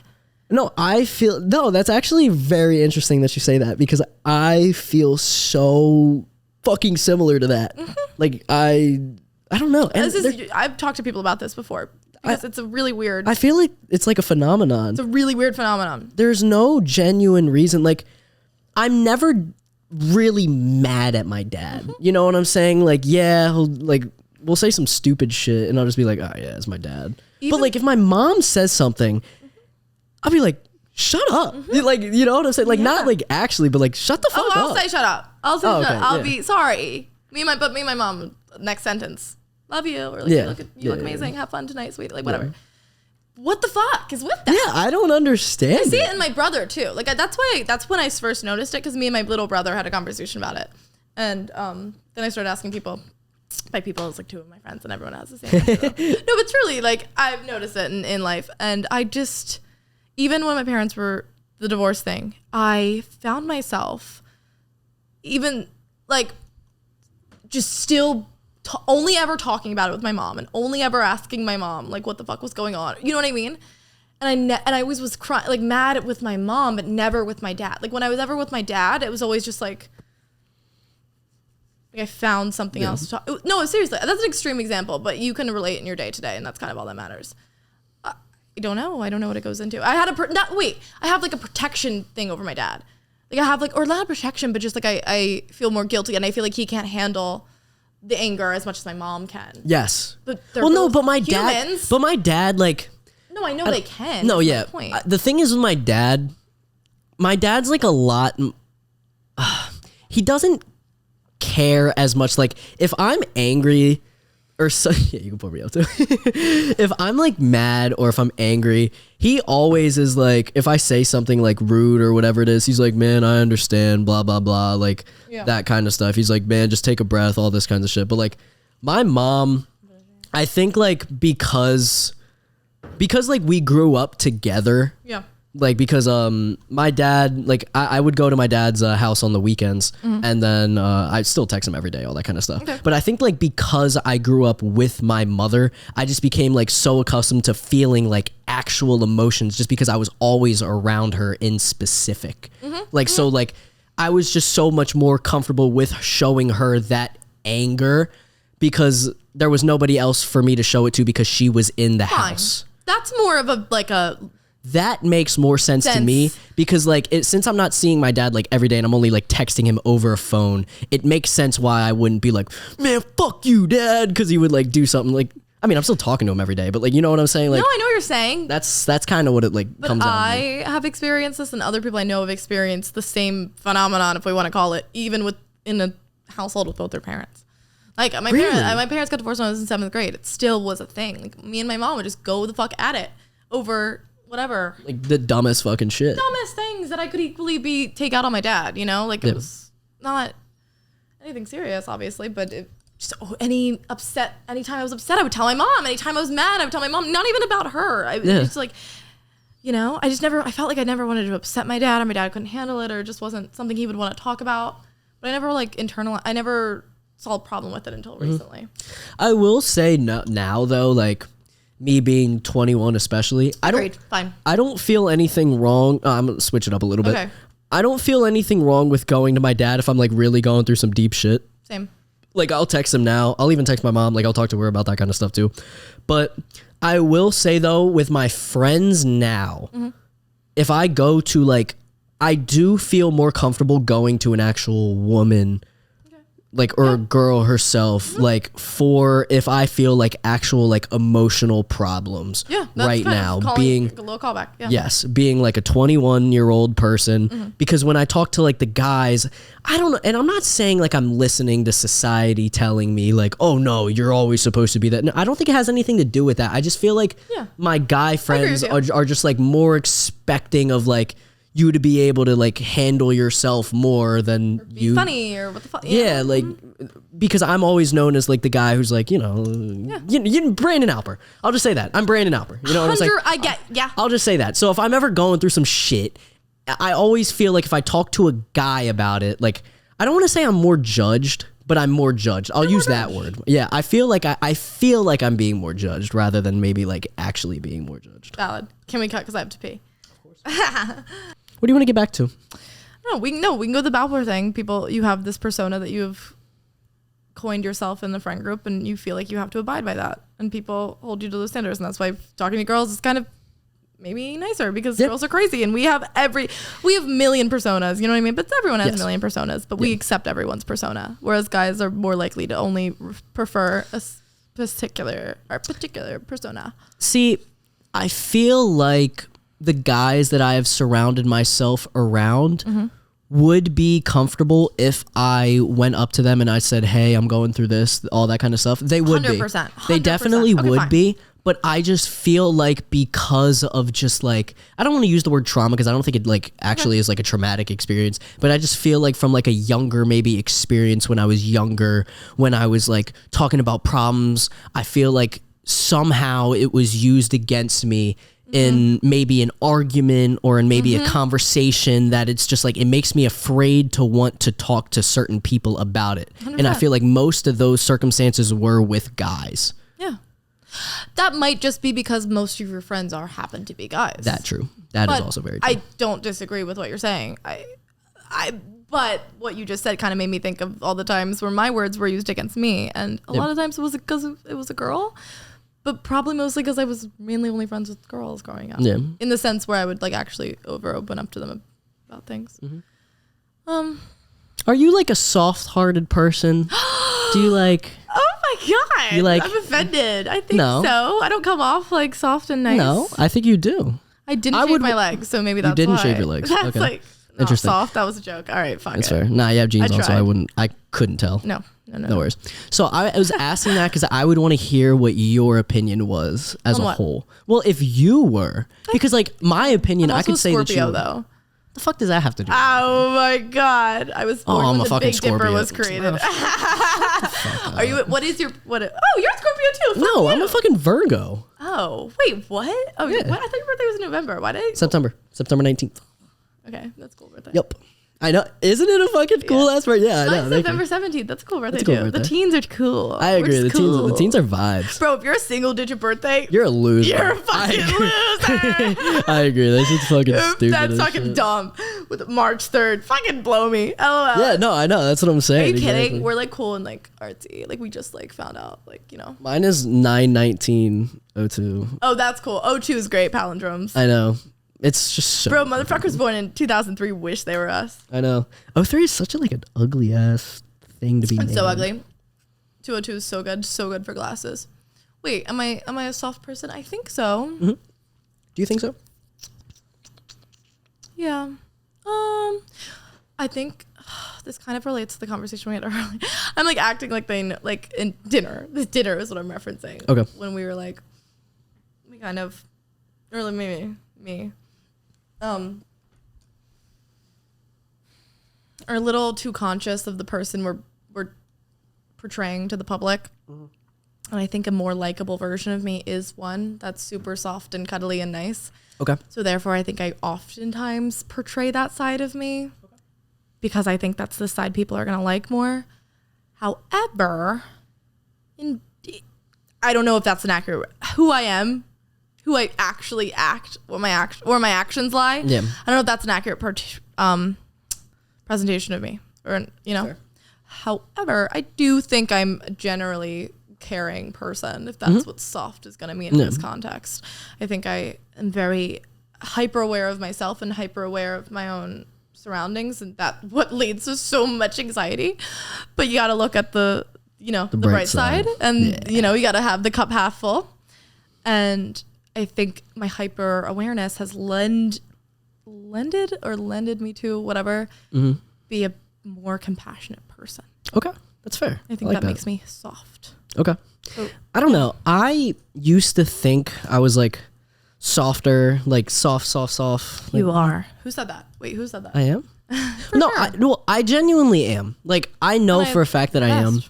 Wait, what'd you say? And I don't think it should be compared with like a feminine trait, because I know some girls who are like girly girls, right? They got the fucking gold hoops, they got the fucking tan, they got the hair, they got the fucking that Jersey Lulu. shit. That is that Jersey shit. That Jersey That's like my shit. definition of a girl, though. Is like a really serious? girly, what I just described. That's I don't crazy. see that as like girl. I mean, obviously I see it as girl, but I see it as like, I just see it as Jersey. Like it's so Jersey. When I walk around campus and I see like that dark spray tan and I see the fucking gold hoops, I'm just like, damn. That workout set. Yeah. The fucking like Gymshark shit on. Like this, it's the same color set on. I'm like, yeah, they're from Jersey. I know it for a fact. From a mile away. Oh, absolutely. The highlights that start down here. Yep. And her dark ass fucking hair. And her Italian ass dad jeans coming in, but she wants to suppress it. Mm-hmm. She wants to look like her pretty mom. I've been there. I get it. You've been there? That's fair. I look on there. But yeah, I feel like I definitely am on the softer side. I know that for a fact, but I have, as we were talking about this over dinner. On our date. On our date, yeah. On our date. I think that like as I've gotten older, I just genuinely have become more assertive. And I am very happy about that because I do not let people walk over me anymore. Wait, I'm going to bring something up that we disagreed on, but let's talk about it. Let's talk about it. Couldn't agree more. What I was talking about earlier and what I want to share with our viewers here at the Alper experience is that one of the greatest things about how old I am now and where I'm at now in my life is that I've realized that I don't need everyone to like me, and I've embraced who I am, and therefore I am more assertive with people because if I believe I need to be, I am that way. You know what I mean? I'm very much so in a era of my life, you know what I mean? Where I am just going with how I feel and what I'm thinking, and I believe in myself and I trust myself, and I put that person out into the world, and whoever likes it likes it, and whoever doesn't. And I'm left a lot less disappointed because of that. Yep. So if I'm assertive with someone, it means I really mean it, and they usually respect that. You know what I mean? Because, and we were talking about when people don't respect it, those are probably the people that you don't want to have surrounding around you in the first place. Mm-hmm. Because especially like, me making the skits, like, have you been in any of the ones that I've made yet? Like any no, of the but I need to be. Can you just text me next time and you tell me specifically, like, be in this skit this time, and I'll say yes. Okay. I don't know if they'll let me 80 anymore. That's regardless, fucking funny. No, but Alexa has texted me and been like, I have a skit, like, I want you to be this character in it. And I'll be like, that's what I'm saying. That should be fine. Yeah. Write something for me, yeah. Well, no, I mean that in a sense of, like, I don't know if they'll pick me anymore. But I know, and that's hilarious. It's so fucking funny. But funny. Regardless, I know you shouldn't take it, like, seriously, but my thing is, I know for a fact what I want to do when I'm older. I want to be... Brandon, what do you want to do? This? Hopefully. I want to do film. Oh, I know. I want to be a director. I want to be a fucking director of photography. That's awesome. I want to have a camera in my hands, and awesome. I want to fucking record some shit. Uh-huh. Well, there's a ton of jobs that I want to do. Same. But, like, mine is like, comedy. I also want to do this too. Yeah. I want to be a comic. You want to be a comic? Talk to me about it. No. But we're going to end there. No. Thanks, guys. I got to go to a party with all my cool friends. Yeah, you're so cool. You're so cool. We have time. We have like 5 minutes to talk about it. No, we have more than 5 minutes. I don't really need to be there on time. Fashion related is better. Okay. But let's give a little bit of a background because this is what you want to do. It is what I want to do. So, how sad is that? It's so sad. What do you mean that's so sad? It's so sad. It's so How sad. is you wanting to be a comedian fucking sad? I don't know. For so many reasons. Because it's sad, but it's embarrassing. Even more than sad, it's embarrassing. But why? And not because I think comics are fucking cool. That's not the embarrassing part. I think the career, I think everything is fucking cool. I think even if like one who hasn't made it yet, it's fucking cool, bro. That's not what I'm saying is embarrassing. I'm saying thinking that I deserve to be someone that other people want to listen to. That's embarrassing. Oh, come on. No, you get it though. That's so talking yourself down. It's not about me though. I feel like a lot of like we can objectively agree that some jobs are narcissistic job. Like being the president of the United States, you have to be obsessed with yourself, right? I would never think I was capable of, no matter what the fuck I was. Do you think you would be capable of being the president of the United States? Not the president, but I could probably be like a governor or some shit. I agree. I couldn't be a governor, but I agree you probably could. Yeah. Okay. I could probably be That's the level Not of like with me doing this fucking podcast, but yeah. No.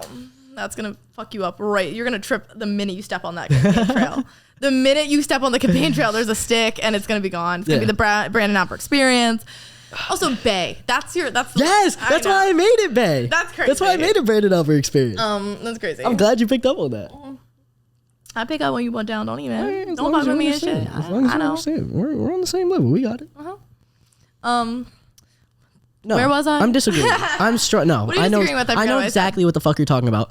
Forget about it's a narcissistic trait. Oh, me being comic. Yes. It's a narcissistic trait to think that people want to fucking listen to you talk. I could say the same thing about me doing this podcast.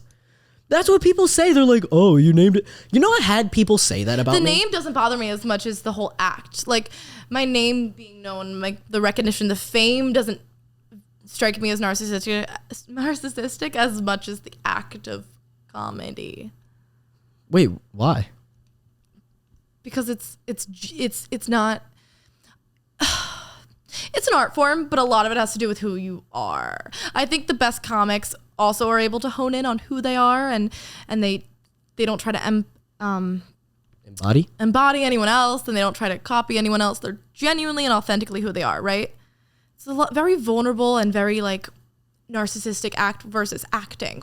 Versus acting. Because acting, you're portraying another character, or it's like a talent that's more respected than, it's like a talent. Whereas comics are really leaning it. It's a talent. I'm not saying it's not a talent, but a lot of it has to do with, in my opinion, and I don't fucking know shit. I might look back on this and be like, oh, what the fuck are you saying? I get it. It's a talent. It's writing. It's creativity. It's all those things. But I think a lot of it, I don't know, the best ones I see really are unique. And I think it's because they're just honing in on what makes them them. And I think that's why comedy is so like vulnerable and so narcissistic.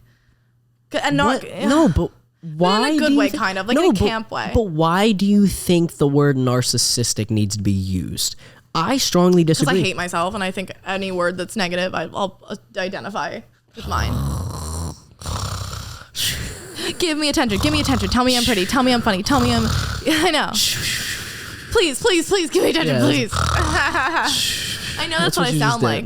Do you know what I mean? So I hate what I sound like even when I'm trying to prove a point. So I can't imagine getting on a mic. Like, why? Because it sounds like... But you know what's... no, I'm going to cut you off. Fucking A. I'm going to cut you off on Is it because I'm a woman? Yes. That's exactly why I'm doing it. Okay, go. I'm cutting you off. Okay, cut me off. Because it's funny as fuck that you say that, because so many comedics hate themselves.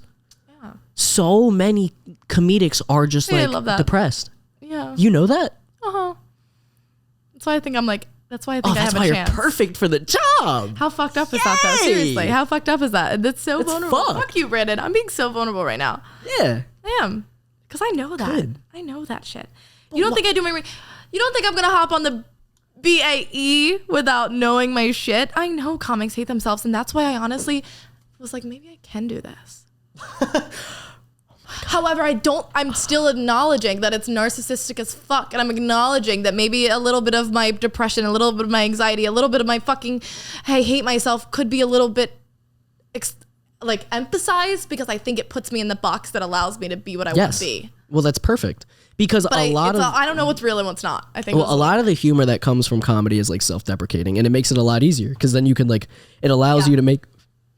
Excuse me. Yep. It allows you to make fun of yourself. It allows people to feel more of a connection with you because you're more vulnerable. Mm-hmm. And when you're more vulnerable, more people are willing to listen to you because they feel more of a connection with you. Mm-hmm. That makes sense. Mm-hmm.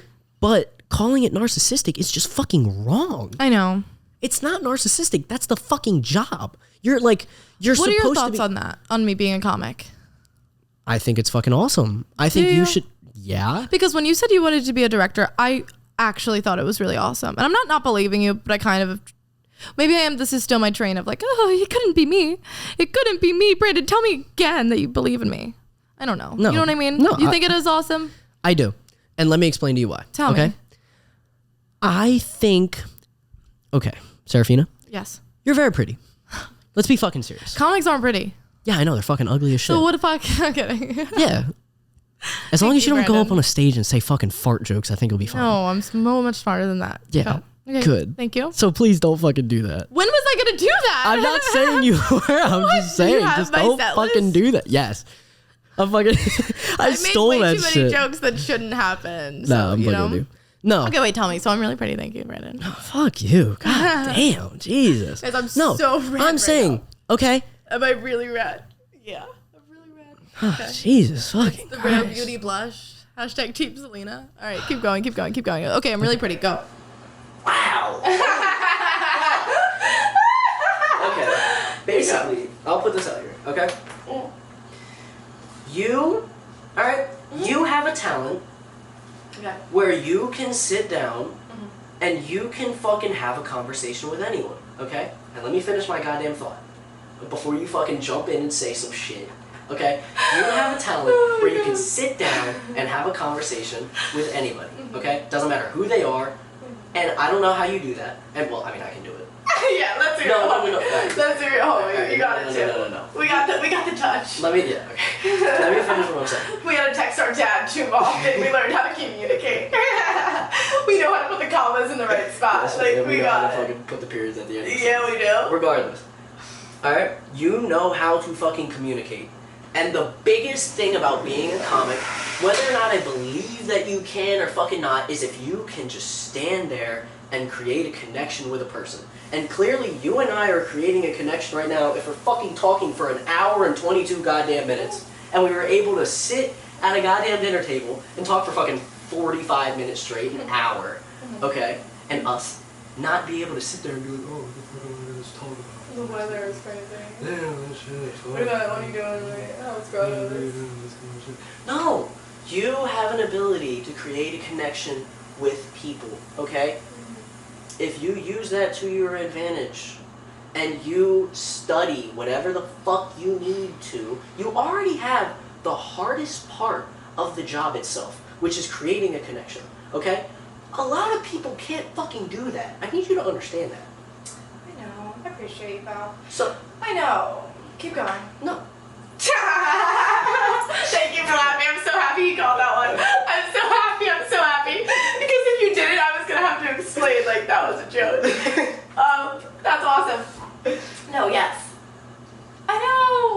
talked about it today. We talked about it today. It's not narcissistic. Because I guess you're right. If I'm calling myself narcissistic, I'm kind of telling you narcissistic. Not really, but just in the sense of kind of. This is a podcast that's kind of narcissistic. Fuck, I'm gonna stop talking. I'm gonna stop. No, you're right. I'm kidding. No, I know. We're over a podcast. No, I'm so narcissistic because I think that everybody that is watching this podcast right now, like, everybody should look up to me and everybody should listen to me. Oh my god, wait, Brandon, you're changing my life right now. Keep talking. Yeah. I'm not kidding. No, I'm not kidding. Wait, because you're so right. It's not that case. It's the case that we just think we might make someone stay a little brighter. Or, like, maybe they'll get a little bit of... Oh my god. Whoa. Holy shit. No, Brandon, I'm not even kidding. This is like a real moment, guys. Cut the fucking cameras, because I was genuinely... It's only been ever negative. Wait, yeah, what? Yeah. Because you know why? Because I associate myself with just taking up time instead of adding. You know what I mean? Yeah. I associate anything that I do and any time I take away from people as like a waste instead of benefiting them by choosing to spend time with me. Well, yeah, that's you. But that's what I'm saying. I associate anything that I do in a negative light. How long has your mic been off for? Aww. People are expecting. Aww. Oh.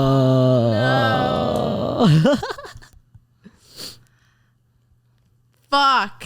Fuck me. That sucks. Fuck. I think it's been 5 minutes. I think I remember when it happened. Oh, really? Yeah. I think it was like 5 minutes ago. No way. That camera can pick up audio. So I'll just flip it to audio. It's fine. That sucks. Yeah, it's fine. We'll just put it up. What were we saying? I was saying that I don't fucking remember. It's not no. Basically, I'm just saying that. No, it's not. No. Oh, wait. Yes. No, I'm talking. Fuck. Oh my god. No, that I associated anything that I do with taking up other people's time, so that's why I was narcissistic. However, maybe I'm not. I'm providing a service. Maybe someone will like this actually, and therefore I will be a good spent of their time, and therefore it's not narcissistic. It's me providing a service. Yes, that's why you should do it. That's why I do these. I don't make them because it's like. Yeah. I don't make them because it's like, oh, blah, blah, blah, whatever. I make them because I hope that one listener out there, and it could just be one. This is a trope. I know it's a trope, but I don't give a fuck. I'll feed into it. I kind of agree. If one person kind of saved my life. That's what I'm saying. If one person out there hears something that I say, and they can learn anything from the words that come out of my mouth, because I'm a 21-year-old fucking person and I'm probably going through the same shit that the other people are going through, and they don't have a fucking verbal voice. They don't have anyone that can fucking speak to them. This is so interesting, Brandon. This is specific. You specifically said, I hope one of these people, God damn it. You're good. These people will learn something from you. That's what you said. You said, I hope just one person will learn something. That's not my goal. My goal is I hope someone will fucking laugh. I hope someone will smile. I hope something.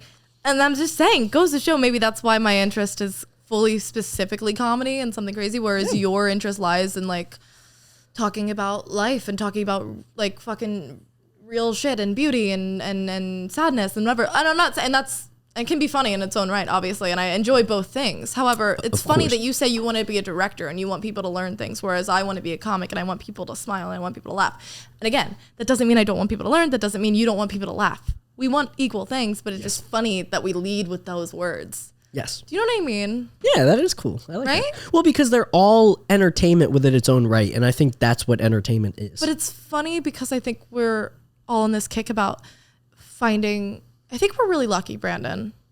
Why do you think we're lucky? I think we're really lucky because I think we kind of do know what we want to do. And even if it's an impossible thing, at least we know it. And at least we can go to bed at night being like, I know I love this. And I know so many people that don't have a hobby or an interest or anything. Oh, it sucks. But I'm honestly in this fucking moment right now really being grateful for it. Do you know what I mean? You're welcome. Shut up. But just seriously though, what I was the saddest times of my life, I've turned to comedy, and it's been a life changer because I don't know. I love my movies, right? I love my fucking movies, but I just can't focus on them, or it's sad, or there's a lot whereas comedy has been something for me that has just been like amazing. You can focus on it. You have to, in order to actually enjoy it or perceive it in the way it's intended, you have to give your whole self to it. You have to give your entire attention to comedy. You're going to miss the bits. You're going to miss the callbacks. You're going to miss everything about it.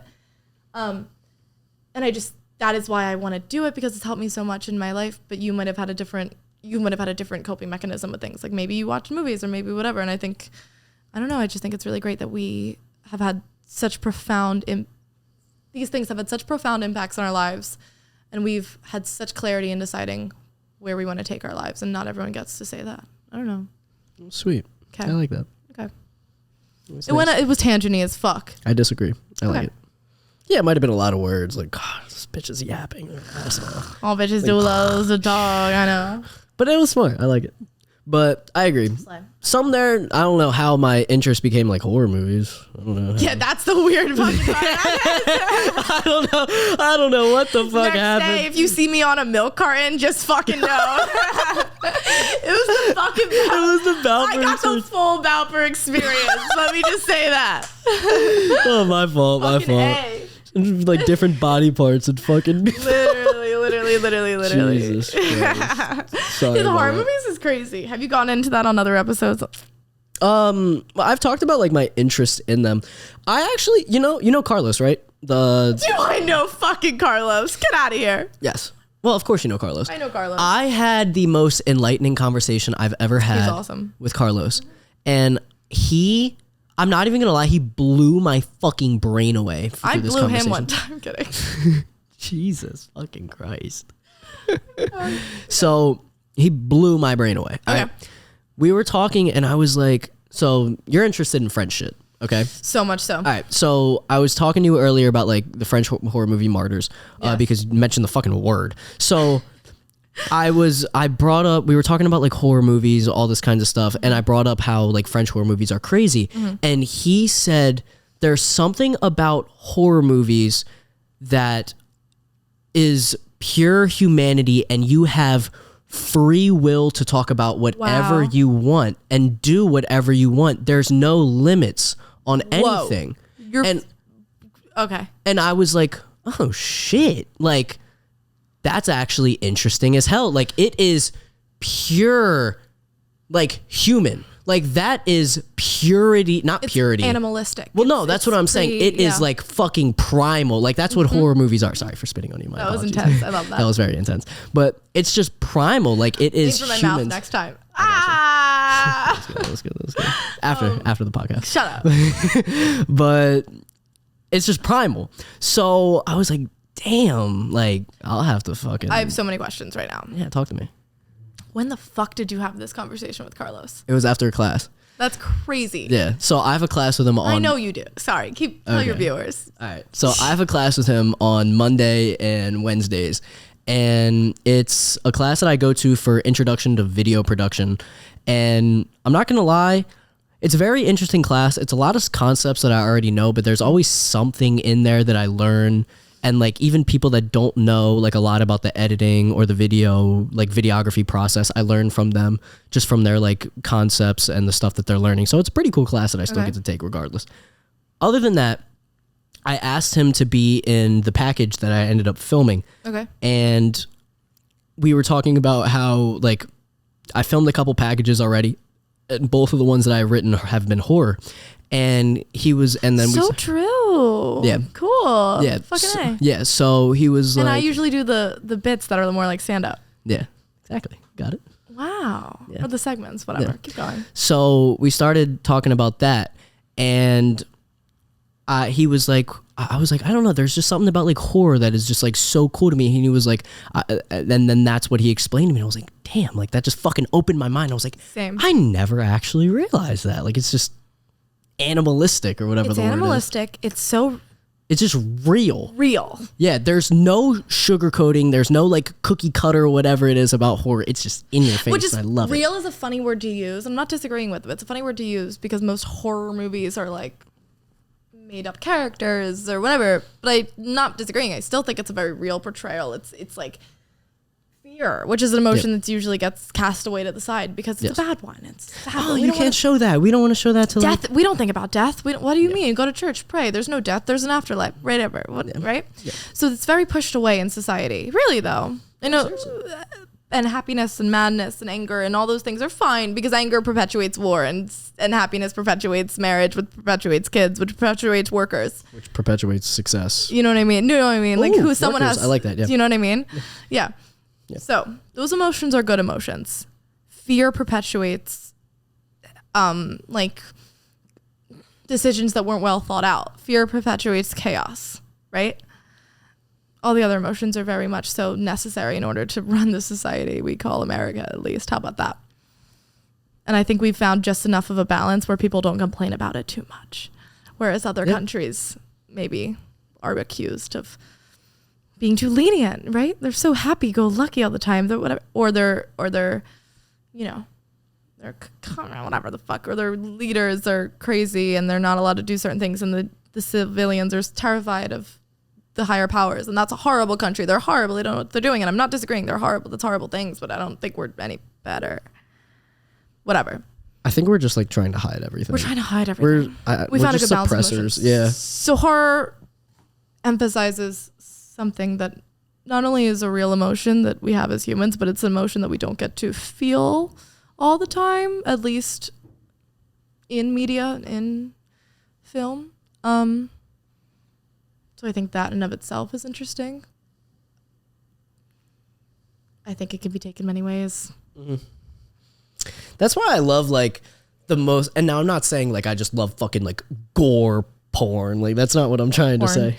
Yes. Porn's pretty real too. I think that's the same. Like no, but I feel like porn is so intentionally fake on porn's purpose. Sad. Porn is very sad. So sad. You want to talk about porn? Sure. Let's talk about porn. Okay. Porn is so sad for like society as a whole. My ex-boyfriend took me Can you grab me a beer actually? Yeah. Do you want one? No. Took me to Frozen 2 the music, or Frozen the musical, right? My ex-boyfriend took me to Frozen the musical. And while we were waiting for the Frozen the musical to start, he asked me, "Have you ever watched porn before?" It was How old were you? Right? It was no, it was literally like I was like 18. I'm not just saying that for legal reasons. I might have been 17. Okay. 17 or 18. Big deal. Whatever. Big deal. Yeah. The answer was obviously yes, but I said no. I said no. What are you talking about? Okay, I just thought that was funny. So you can say whatever you want. Isn't that crazy? Just like Frozen. Are you serious? Yeah. Oh, I thought you were going somewhere with that. I can go somewhere with it, but like whatever. No, I'll start. Girls don't watch porn, guys do. Whatever. No, I just think that like. So you know what? No, I want to. How much time do you have? Let's do this one and then we're good. Okay, and then we're done. All right. I'll open up a quick can of worms and then we're done. I don't want to be done. Like no, I know. I don't want to be done either. Right? I could talk for so much longer. So much longer. So I'll open up a quick can of worms. I'm going to be the first reoccurring guest. Sly. All right, I'm down. Okay, Sly. Okay. All right. So I had a class and it was media effects and it was like COM 450, right? And I had to do a presentation. And for me, I'm a yapper. Okay. I didn't practice for it once. I got up and I did it 8 minutes long and I fucking killed it. Absolutely fucking destroyed it. It was amazing, right? Basically, the presentation that I had to do was it was about sexual and violent content in the media and its effects on children. And the most interesting part about it was like when you're a child and you're exposed to porn at such a young age. It's crazy. Okay, keep like going. no, like you become so normalized to things that are just not normal. Oh, like 100%. Thank God you went in this direction. Okay. Well, you're watching fucking like gangbangs and bukakes and fucking orgies of crazy. 8, 9 people. And like, this is supposed to be normal to you. And you're like 11, 12, 13 That's when years you old. guys start watching porn at 11? I think I was probably the first time I ever watched porn. Well, I knew about sex because when I was in preschool, some kids were trying to be funny and they were like, "Oh, pussy, blah, blah, blah." I don't remember when I first learned about sex, but I definitely remember being terrified about it. Seriously. Yeah, because I thought it would hurt. Interesting. So I remember the first time. Guys don't care about us. Keep going. It was fine. I'm kidding. So I remember like when I was in first grade, I was watching like Jessie, and And I remember like seeing, because like deep fakes and fake like pictures were really bad back then, but I just remember like I thought Debbie Ryan was so bad. Shut the fuck. Keep going. And I was just like, damn, I would like be interested to see Debbie Ryan when I was like naked, that kind of stuff. Like when I was fucking like 12 years old, maybe younger. Yeah, I know it was like weird as hell, but I just remember like that being a thought in my brain. And I remember looking that up. And that was like the first time I'd ever been exposed to porn in my life. Wait, you saw a deep like, fake of Debbie Ryan naked? Yeah. This is insane. And I just remember that. Was it good?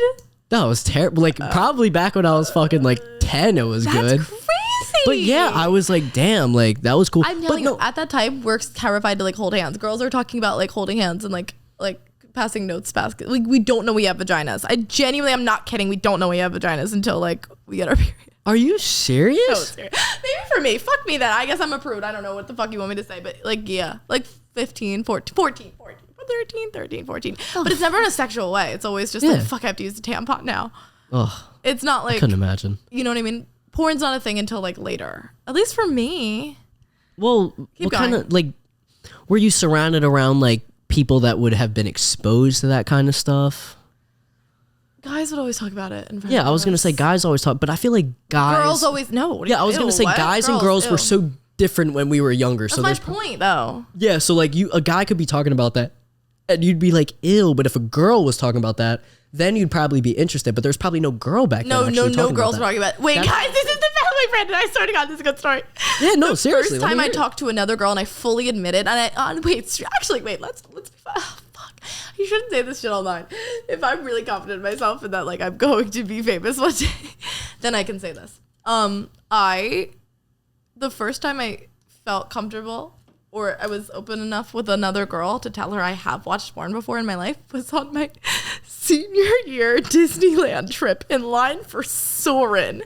And I'm not even fucking kidding you. No, but like, guys, in line for Soarin', and we were like whispering about things, and then we kind of got in the same context, and we were like, wait, have you ever seen porn before? And I was like, yes. And she was like, okay, thank God, I haven't been able to talk to anyone about it forever. And I was like, I've never told anyone in my life. I was gonna take that shit to the grave. You were a senior? I was a senior in high school. What the fuck? No, I don't think that's crazy for girls, though. I don't think that's crazy for girls. Nowadays, I talk about it all the time with my friends or like my brainers and stuff like that. Like, oh, God damn. Now I talk about shit all the time with my friends. And it's totally fine. However, yeah, senior year in high school was the first time I ever felt like I could tell another girl, because other than that, I felt so embarrassed and ashamed and like terrified. Granted, I probably hadn't seen it till I was like 16. Keep going.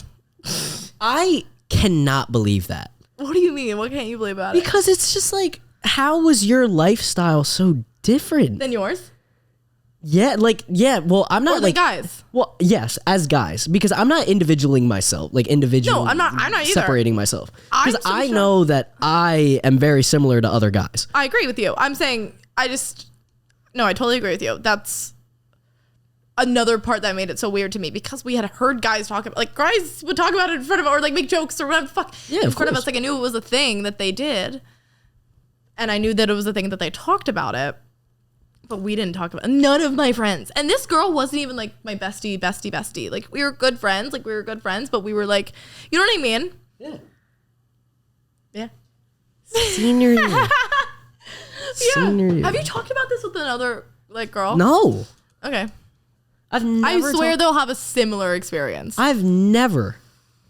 Well, not that it's like Have you ever met a girl that was open? Okay, then you've never talked about it openly with a girl. Well, no, it's never like crossed my mind like, oh, I want to talk about porn with this girl. You know what I'm saying? Like, no, it's never like been I just make you think about people naked. It's fine. Yeah, that's exactly what you do. Apparently now. Keep going. But no, I've never fucking thought about that shit. No, it's fucking crazy. Me and Taylor both took the second. Her name is Taylor. She literally goes here. That's the thing. Like, she fully goes here. Love you. Fully took the second to like address, like, I've never told anyone that before. You know what I mean? Okay. That's also, I hate it. Wait, let's talk about the real stuff that matters. Okay, boys watched it way before us. I watched it way later. But you know what was porn to me? Like, movies. Not like actual dicks or actual anything. Like Yeah. movies where it just was like, Tits. sure. Okay. But not even tits. Like I wasn't like turned on by girls. Yeah. The bi joke at the beginning was kind of a joke. Yeah. Like, I don't know. Kissed a girl or two, but like. Fucking care. I know you don't You care. are what you are. I don't. No, I don't think I'm bi though. If you were, if you're not, Wait. whatever. But good for you. Oh, I know. I'm not saying like, Brandon, don't think that of me. I'm just saying, Please no. I don't really think I am, but I think it's a spectrum. So I probably fall like a little.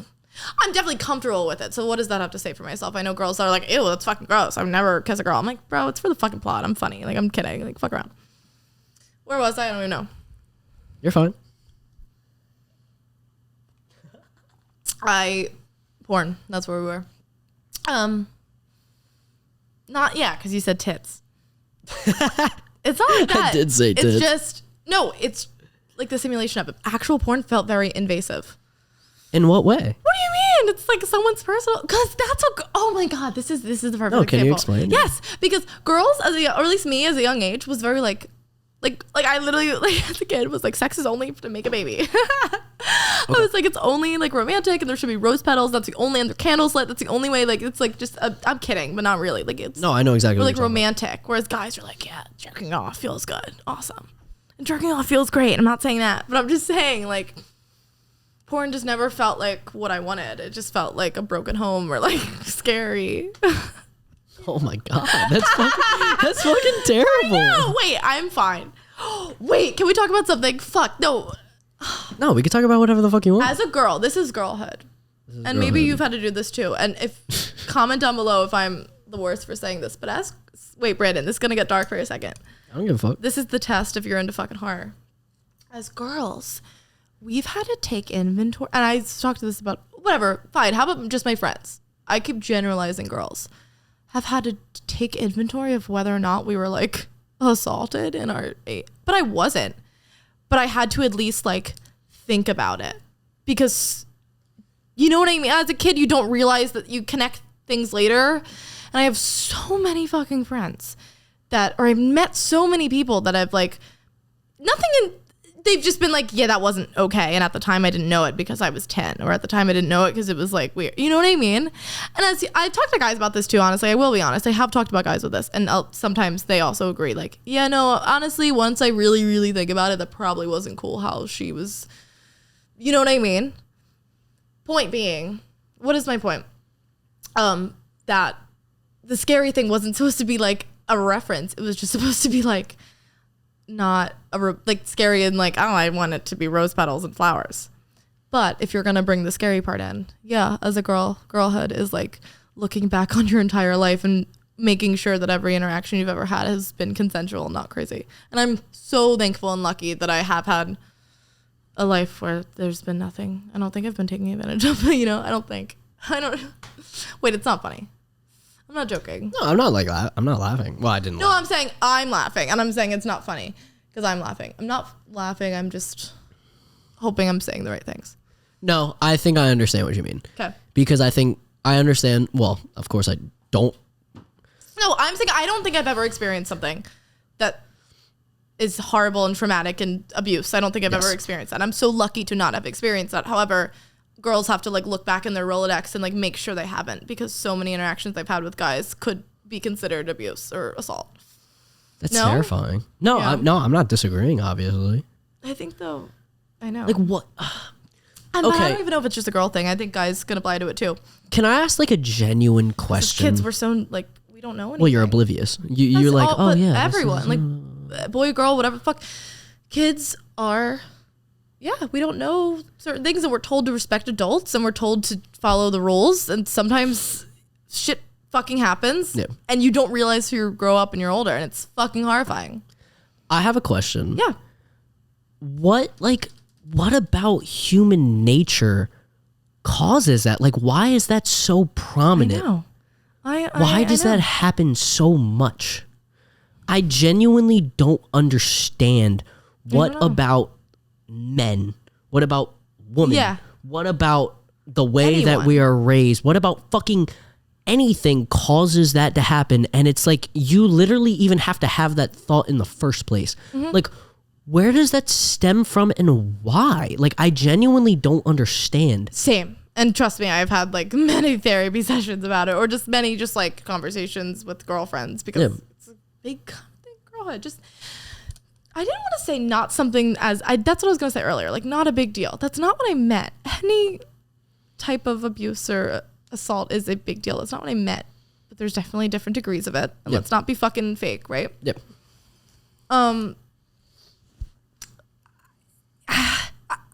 I don't know either, but I definitely do know that it's something that I couldn't fathom, that you couldn't fathom, that people like those type of people that would ever hurt someone like that, or those type of people that would ever, and you're saying men, or I'm saying whatever, men, women, anyone that was able to inflict that amount of pain on another human being, why are they able to do that? Why does that happen? Why is that a phenomenon? Don't know, but I do know that there is something that defines that. I don't know. There's something wrong, right? They're born, not born that way, but it's something that's not human, I think. I don't know. Do you know what I'm saying? I genuinely don't think that it's something. Drug, like alcohol, substance abuse, something like that could add, but I'm not saying it's an excuse. No, alcohol is not an excuse. Whatever That's it is not not an excuse. I meant no, like, I understand. I understand exactly what you're talking about. I think, I don't know. Like, I could I just don't identify. They're monsters. They're horrible, evil people in the world, and I just think that's who. I don't know what to say. Actually, go. I just I'm saying don't, the wrong things. No. I just genuinely don't understand what that activity stems from. Neither do I. From human beings, because, like, well, I've always been and I'm not going to say I've always been a person that's going to like look back into prehistoric times of like, oh, this person used to fight fucking like saber-toothed tigers and live, and they're trying to fight for their bloodline. Like, yeah, I look back and I use that in reference to humans today, right? Now, obviously, us humans adapt over time, but what the fuck was the switch? I know. Like, I don't understand what the switch in time was to like create this. And I'm not going to call it like rape culture, but like the fucking like rape culture or like sexual assault culture that's just so prominent in society today. I don't get it. I think it was always there. Do you know what I mean? Like, I think it was always something that was kind of, I think over time, humans have, even from like our grandparents, our parents, or you know what I mean? Like even our generation that we're aware of, people have evolved into being more empathetic and more like human, right? That's a broad word to use. No, I don't disagree. You know what I mean? The fathers that were hitting their kids with belts, I think are a little less human, for a lack of better word, than a father figure who would never even think of hitting their kid. I'm not talking, I hope you know what I'm saying. No, I completely understand what you're talking about. And I don't think you have to worry about being fucking canceled about talking about that shit. I know no one's gonna cancel me. No one even knows my name. But I'm saying we had a chat. We had a pee discussion while we did while we were on break, and our commercial break. Please use code BAE. Please use code BAE at HelloFresh.com. Yes, facts. Okay, so we had a discussion, and I wanted to bring this up because I've been thinking about this a lot, and I actually watched it on a fucking Elon Musk podcast where he was talking about this. And what the fuck is his podcast called? No, he was do you know who Lex Fridman is? I've heard. Okay, so he's like he's a MIT professor. Oh, okay. Yeah, he's an MIT professor, and he has like one of the biggest podcasts on the face of the earth. Okay. And he had You're Elon like, Musk. you're a dumb bitch. You live under a rock. Oh, Jesus fucking Christ. That's not what I'm saying. So he had Elon Musk on, and all of their conversations are always like very like intelligent, that kind of shit. Yeah. And I was like sitting there, and I was like trying to comprehend what they were saying. None of it was like too out of pocket for what I was trying to like understand. But thumbnail. Yeah, thumbnail facts. But basically what they were saying was, it is, forget about humans, think about actual animals themselves. Mm-hmm. They don't live by like a code of ethics. No, they do not. They literally just live like, they're survival. Just like, no, they're food. Like pure survival. They're pure food chain. Ants are at constant war with each other at like all time. And it's like billions of ants are fighting. Well, that's what I'm saying. Exactly. Yeah. Like billions of ants are fighting against each other. Fucking like all these animals, like I don't know, this eats that, and that eats that, and that eats that, and that eats that.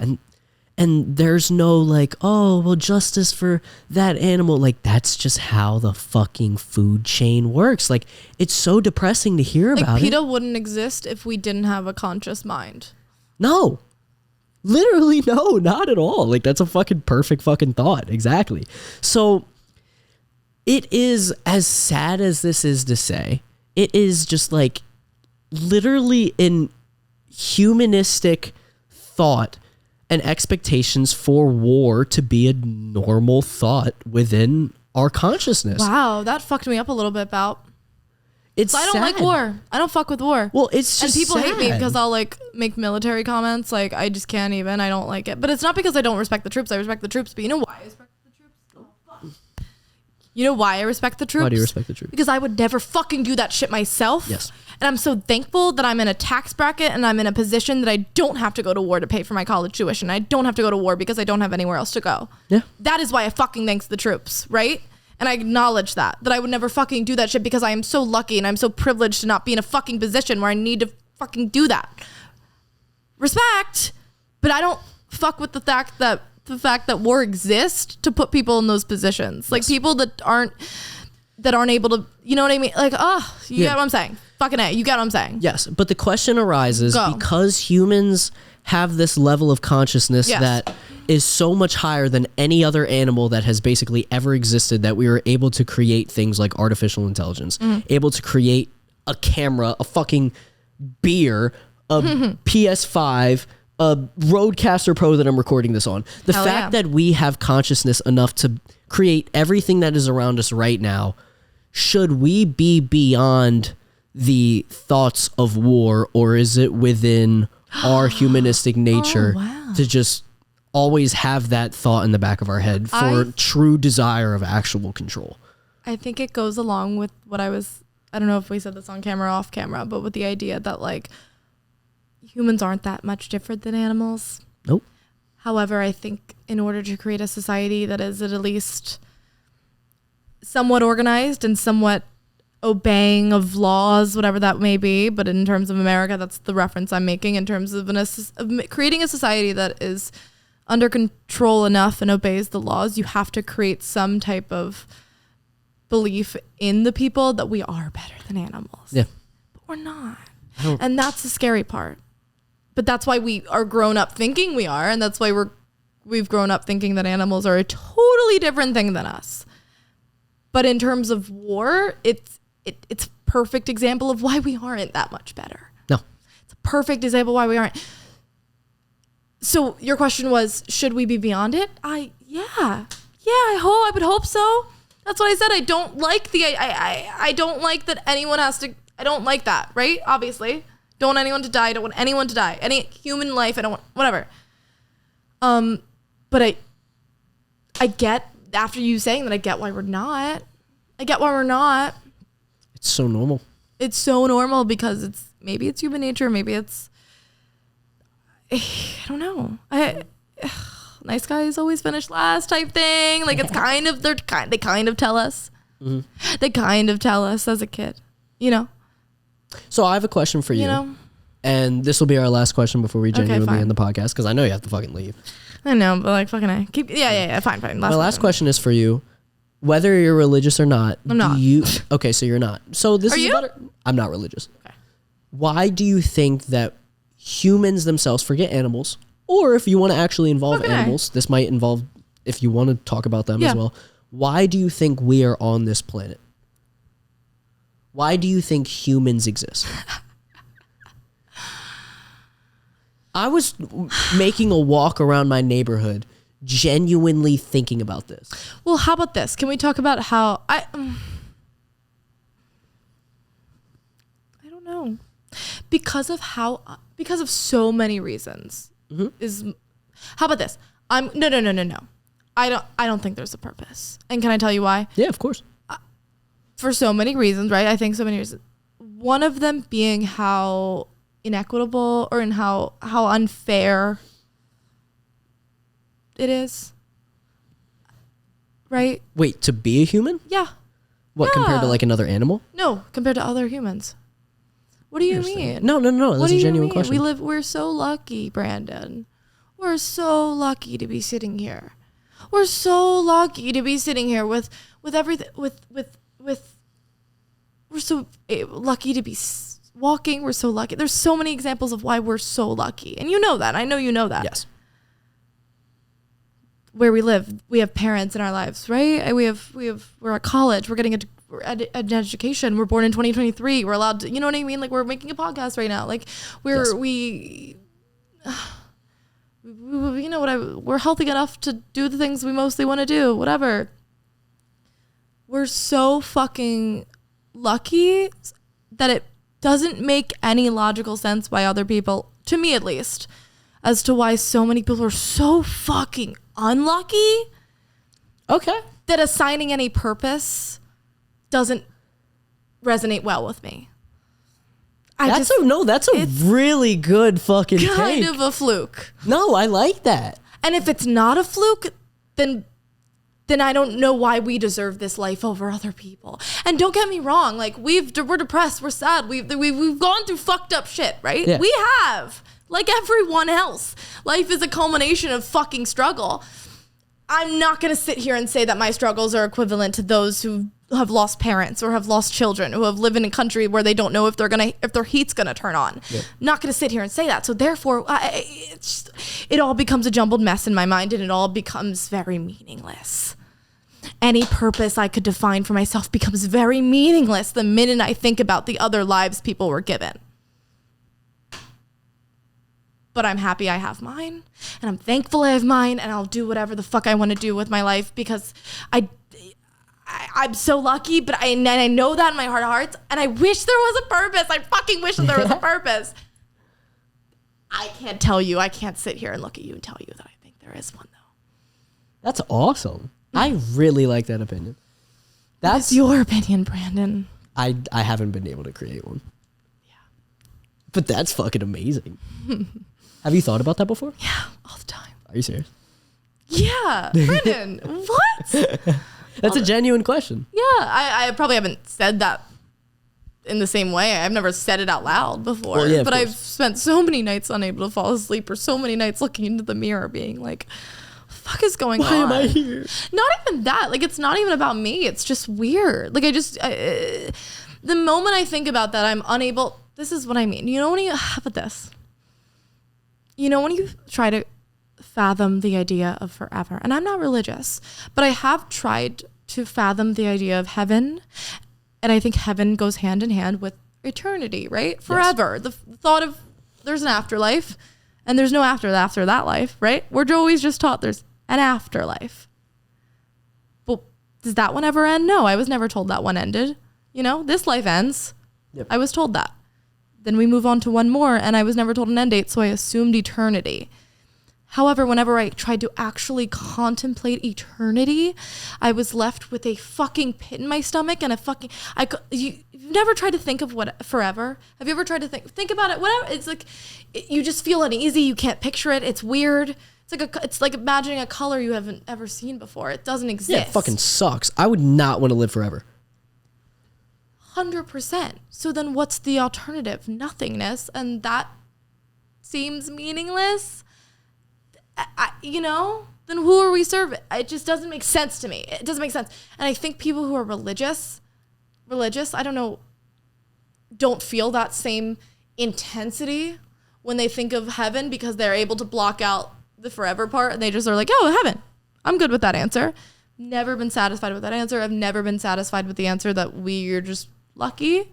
Never been satisfied with that. I don't fuck with luck. Again, like I said, I don't think it's fair that we get to live these lives where other people are starving or losing parents or losing children or going through these horrible fucking tragedies. I don't think it's fair. And I just don't see a purpose in it. So those who do see a purpose in it, I believe them. And I think I don't know, I guess that's where religion comes from, and I'm envious. I don't know, I'm going on a tangent right now.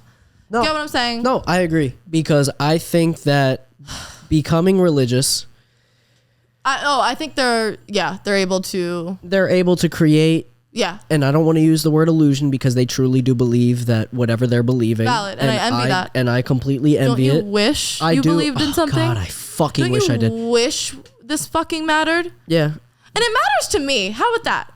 Brandon, how about that? I think the purpose is it matters to me. I'm happy, and I a lot of everything I do matters to me and those who I care about. But in terms of the universe, in terms of a greater good, I don't think I'm gonna affect anyone else.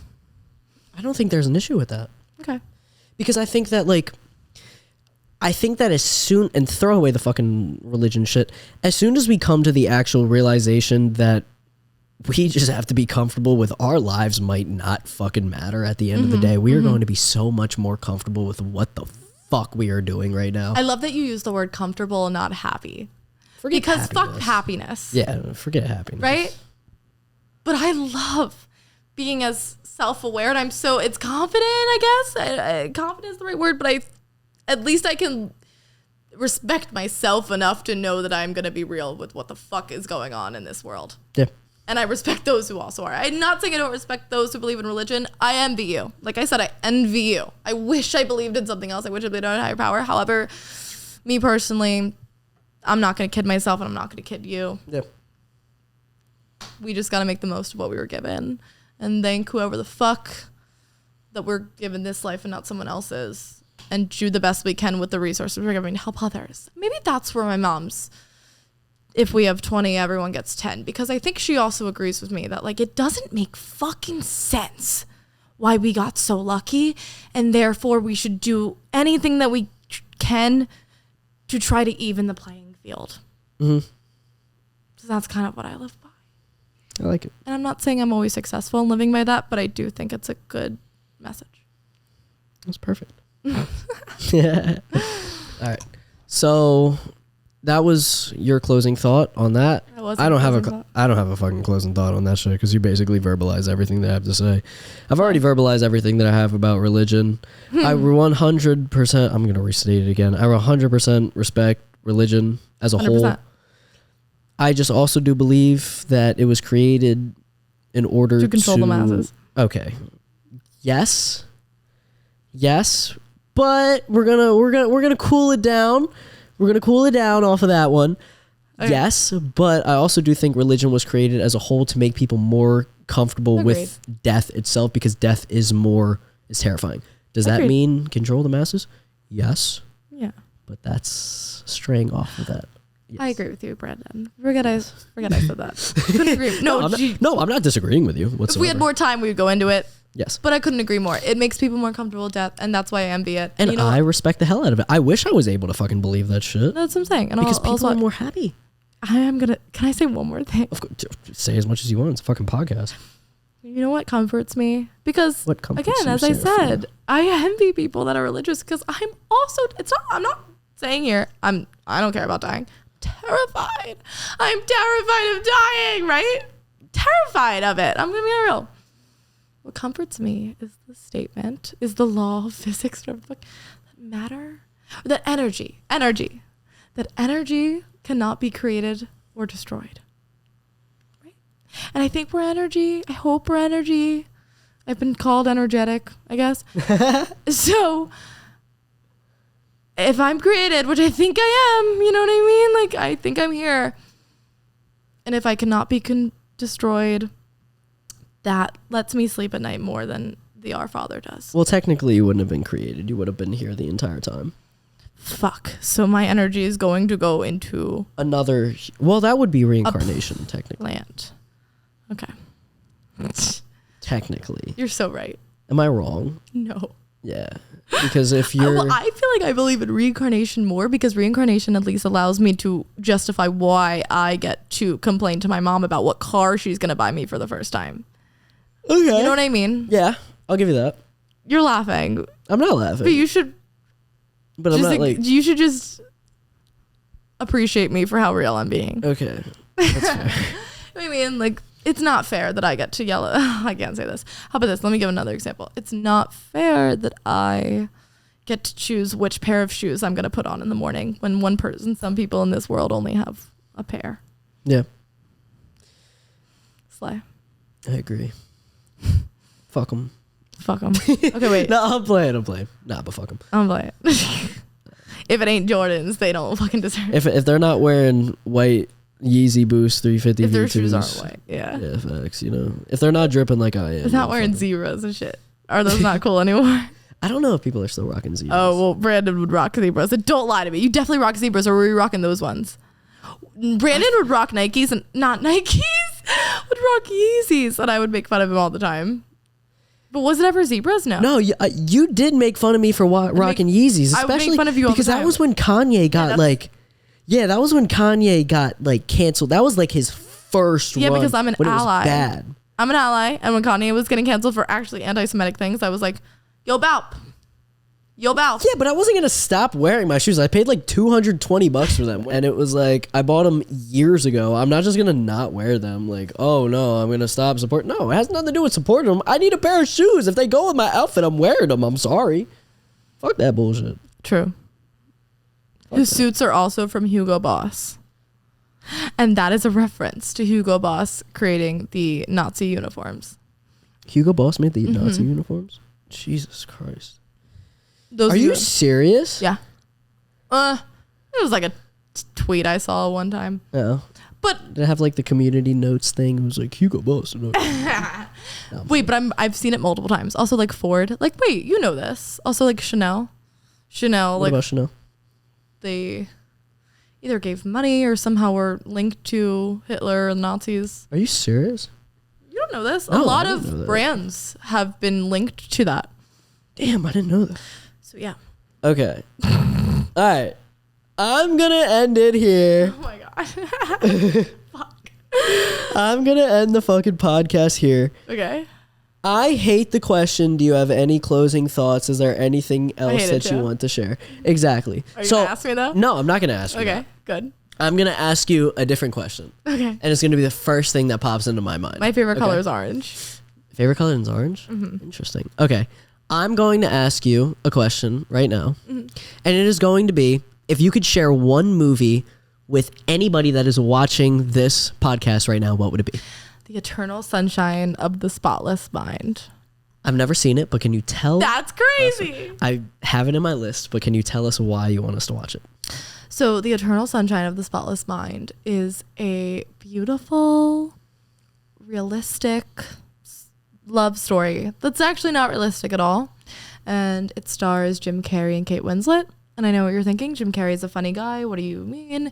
He is a dramatic actor in this movie. And it's beautiful and it's real and it's wonderful because it emphasizes all the great things about love. It emphasizes all the horrible things. And it's mixed into a little bit of sci-fi. And Mark Ruffalo also makes an appearance. And it's a beautiful movie. And every single time you watch it, you learn something new about it because it's kind of one of those like Pulp Fiction types that are pieced together backwards. Oh, shit. Okay, right. Yeah. So, you know, the first time you watch Pulp Fiction, you're like, oh my God, he dies. Like, you know, he gets shot in the bathtub. And like, why are they at the diner? And then you realize, and then you piece it together like the second or third time. Or the fourth time. Fucking loser. Anyway. Yeah, it's one of those movies, and it's not Pulp Fiction, but it's about a couple, and it's sappy. And I watched that instead of porn. No, I don't know, it's a beautiful movie. It's adorable, and yeah. Ask me a question. I'm trying to think. What is the funniest thing I said all day? I'm kidding. What's the funniest thing I said all day? What was the funniest thing you said all day? Wait, who is your favorite podcast guest ever? My favorite podcast guest ever has been... There's only one right answer. It's kind of annoying that you haven't said it already. No, it was the 5th episode that I have. It was this podcast. No, actually, I take that back. Whatever. It was this podcast. Okay, it's in between two. Okay. It was this podcast that I did with one of my friends from high school. His name was Logan, and we were both cool as fuck. We were both going through some like troubles, just like as humans, and it was just the most therapeutic fucking session podcast I've ever had in my life. It was amazing. Touched my heart. And then the other one, I've had like a lot of like really good ones. Another one was really good. I did it with my friend who's in LA right now. His name Thomas, but his rap name's Primo. That's crazy. Yeah. And I don't know, like we hadn't talked to each other in a while, well, like we would text, but we were like, oh, we want to film this podcast because we had been talking about it since high school, and then we finally filmed it together, and it was so fucking good. It was so fucking good, and we just like, I don't know, we just talked about like weird shit, and then we also talked about like the music, and I don't know, it was just like, it was fun. I love that. Yeah, I don't know. It usually takes time for like a podcast for me to listen back to and just be like, damn, man, that like created connection. You know what I'm saying? Like, it's usually like an actual, like, it usually takes time rather than it's like, oh, this is an automatic fucking classic. You know what I'm saying? So those are those. I have another question. Couple ones. Talk to me. Tell me a time or a moment Okay. that you felt like seen by someone else. Because I have so many of these experiences, and it's kind of the best times of my life. And I wonder if you have any that you want to share where you're like, oh, fuck, you get me. It's really good. It's a nice feeling. Okay. Sorry, not to pivot, but I did. You know, pivot. it's kind of bad that I like don't have a moment that like automatically comes to my brain. It's kind of sad that I have to say that. Now, that's not me saying that like, oh my God, I don't feel seen. I'm so invisible. People don't see me. That's what you're saying. I'm Taxi Driver. I'm Ryan Gosling walking through the streets. I'm fucking like Nightcrawler. Like, you know, no, oh that's not what I'm saying. Nightcrawler's the worst. I know. That's not what I'm saying. That's not what I'm saying. But like, there's not like a single moment that like, I guess pops out to me. I mean, I guess like one thing that I guess pops out into my head was like me talking to my dad. I guess if like I'm ever going through some shit, he's like, man, like, dude, I've been through that shit. Like, it sucks, dude. Like, why? I don't know. I like, honestly, this is a weird thing to say. Mm-hmm. It's not really that weird of a thing to say, but and I'm not saying it's the best advice I've ever been given, but sometimes some of the best advice I've ever been given is literally not someone telling me to like be surrounded by your friends or go and hang out with somebody. It's literally just being like, dude, that shit sucks. Like, you just gotta take that shit on the chin. Like, just take it, like literally high key, and then you stop talking about it yourself, and you're like, wait, I'm not thinking about it as much anymore. Yeah, and then like as soon as you just take it, and you're just like, fuck, man, that shit sucked. And then you're like, you know what? It did suck. It sucked. You know what? This is why it's good that it sucked. Mm-hmm. And then it's like, cool. There from there. I get that. Yeah. I really do. Yeah. Do you have, okay, do you have a song, a movie, any piece of media that you have an actual connection to? Like, every time that you listen to it, every time that you watch it, you're just like, you see yourself in it. That's funny. I see myself in it is wild. Not necessarily see yourself, but like, you can just imagine yourself like, damn, like, I understand. Like, yeah. But like, wait, this is embarrassing. This one's really embarrassing. Okay. Because I claim to like movies, but it's like I don't actually watch as many movies as I should. But like Perks of Being a Wallflower, you know that movie? I've never seen Perks of Being a Wallflower. It's so glorious. Oh, Perks of Being a Wallflower. I really kind of saw myself in the main female character. Okay. I think it's Emma Watson. Whoever the fuck who Hermione is. Yeah, it is Emma Watson. Okay, so I identified with Hermione. And I can't even tell you why. Maybe I just want to be like her, even though she had a lot of struggle and a lot of issues, but she was just so cool despite them, and so caring, compassionate despite them, and carefree despite them. So I always really connected to her and like thought I wanted to be her, or parts of me were like her, so, which made me really happy. And I always kind of wanted to be like her. I don't know. That movie makes me sad and happy at the same time. And I think that's an awesome balance. That is a cool, awesome balance. I think I think the goal of the pursuit of happiness is a fucking like joke. It's not real. It's a lie. It's a lie. The pursuit of happiness is a lie. Yes. I think it's not possible. I think, go with the bad. Life is, you're not, there's something wrong with you. If you're always happy, if you're always go lucky, you're always smiling, there's a balance, and whatever. Not making sense anymore, but I feel those. I have a thought, it's just not processing as much. You're all good. Okay. Is there anywhere on social media that if anybody wants to disagree with any of your takes, Yes. say fuck you, Serafina Carollo. Yes. How can they do that? This is hilarious. Because as if you guys are just gonna get me to like 1,600 followers instead of 1,500 followers on Instagram. But like no one's gonna get anyway. At Sarah Carollo. But I'm different than other girls, and I spell my name Sera, not Sara. You're so cool. So different Holy than other. shit. I'm just like not like other girls. You know what I mean? You know what I mean? I'm You're like just more of not like a other girls. guy's girl. You know what I mean? Like honestly, girls are just so much drama. You know what I mean? Oh God, you were just putting yourself in such a shitty light right now. I'm so kidding. I only hang out with girls or gay men. It's like my only. Like this is weird. I don't know what to do right now. Yeah. I don't know. Word. At Sarah Carollo on Instagram. Pick me. Please pick me, Tell please. me I'm cute. Yeah, Tell me wait. I'm pretty. Tell me I'm beautiful. Yeah. Tell me I'm good at what I do. Yeah, tell me I'm funny. Tell me I'm funny. Tell me I'm gonna be good at being a comedian. That's so embarrassing. Nah, I'm fucking with you. I'm never doing this again. I'm joking. I'm joking. Okay. All right.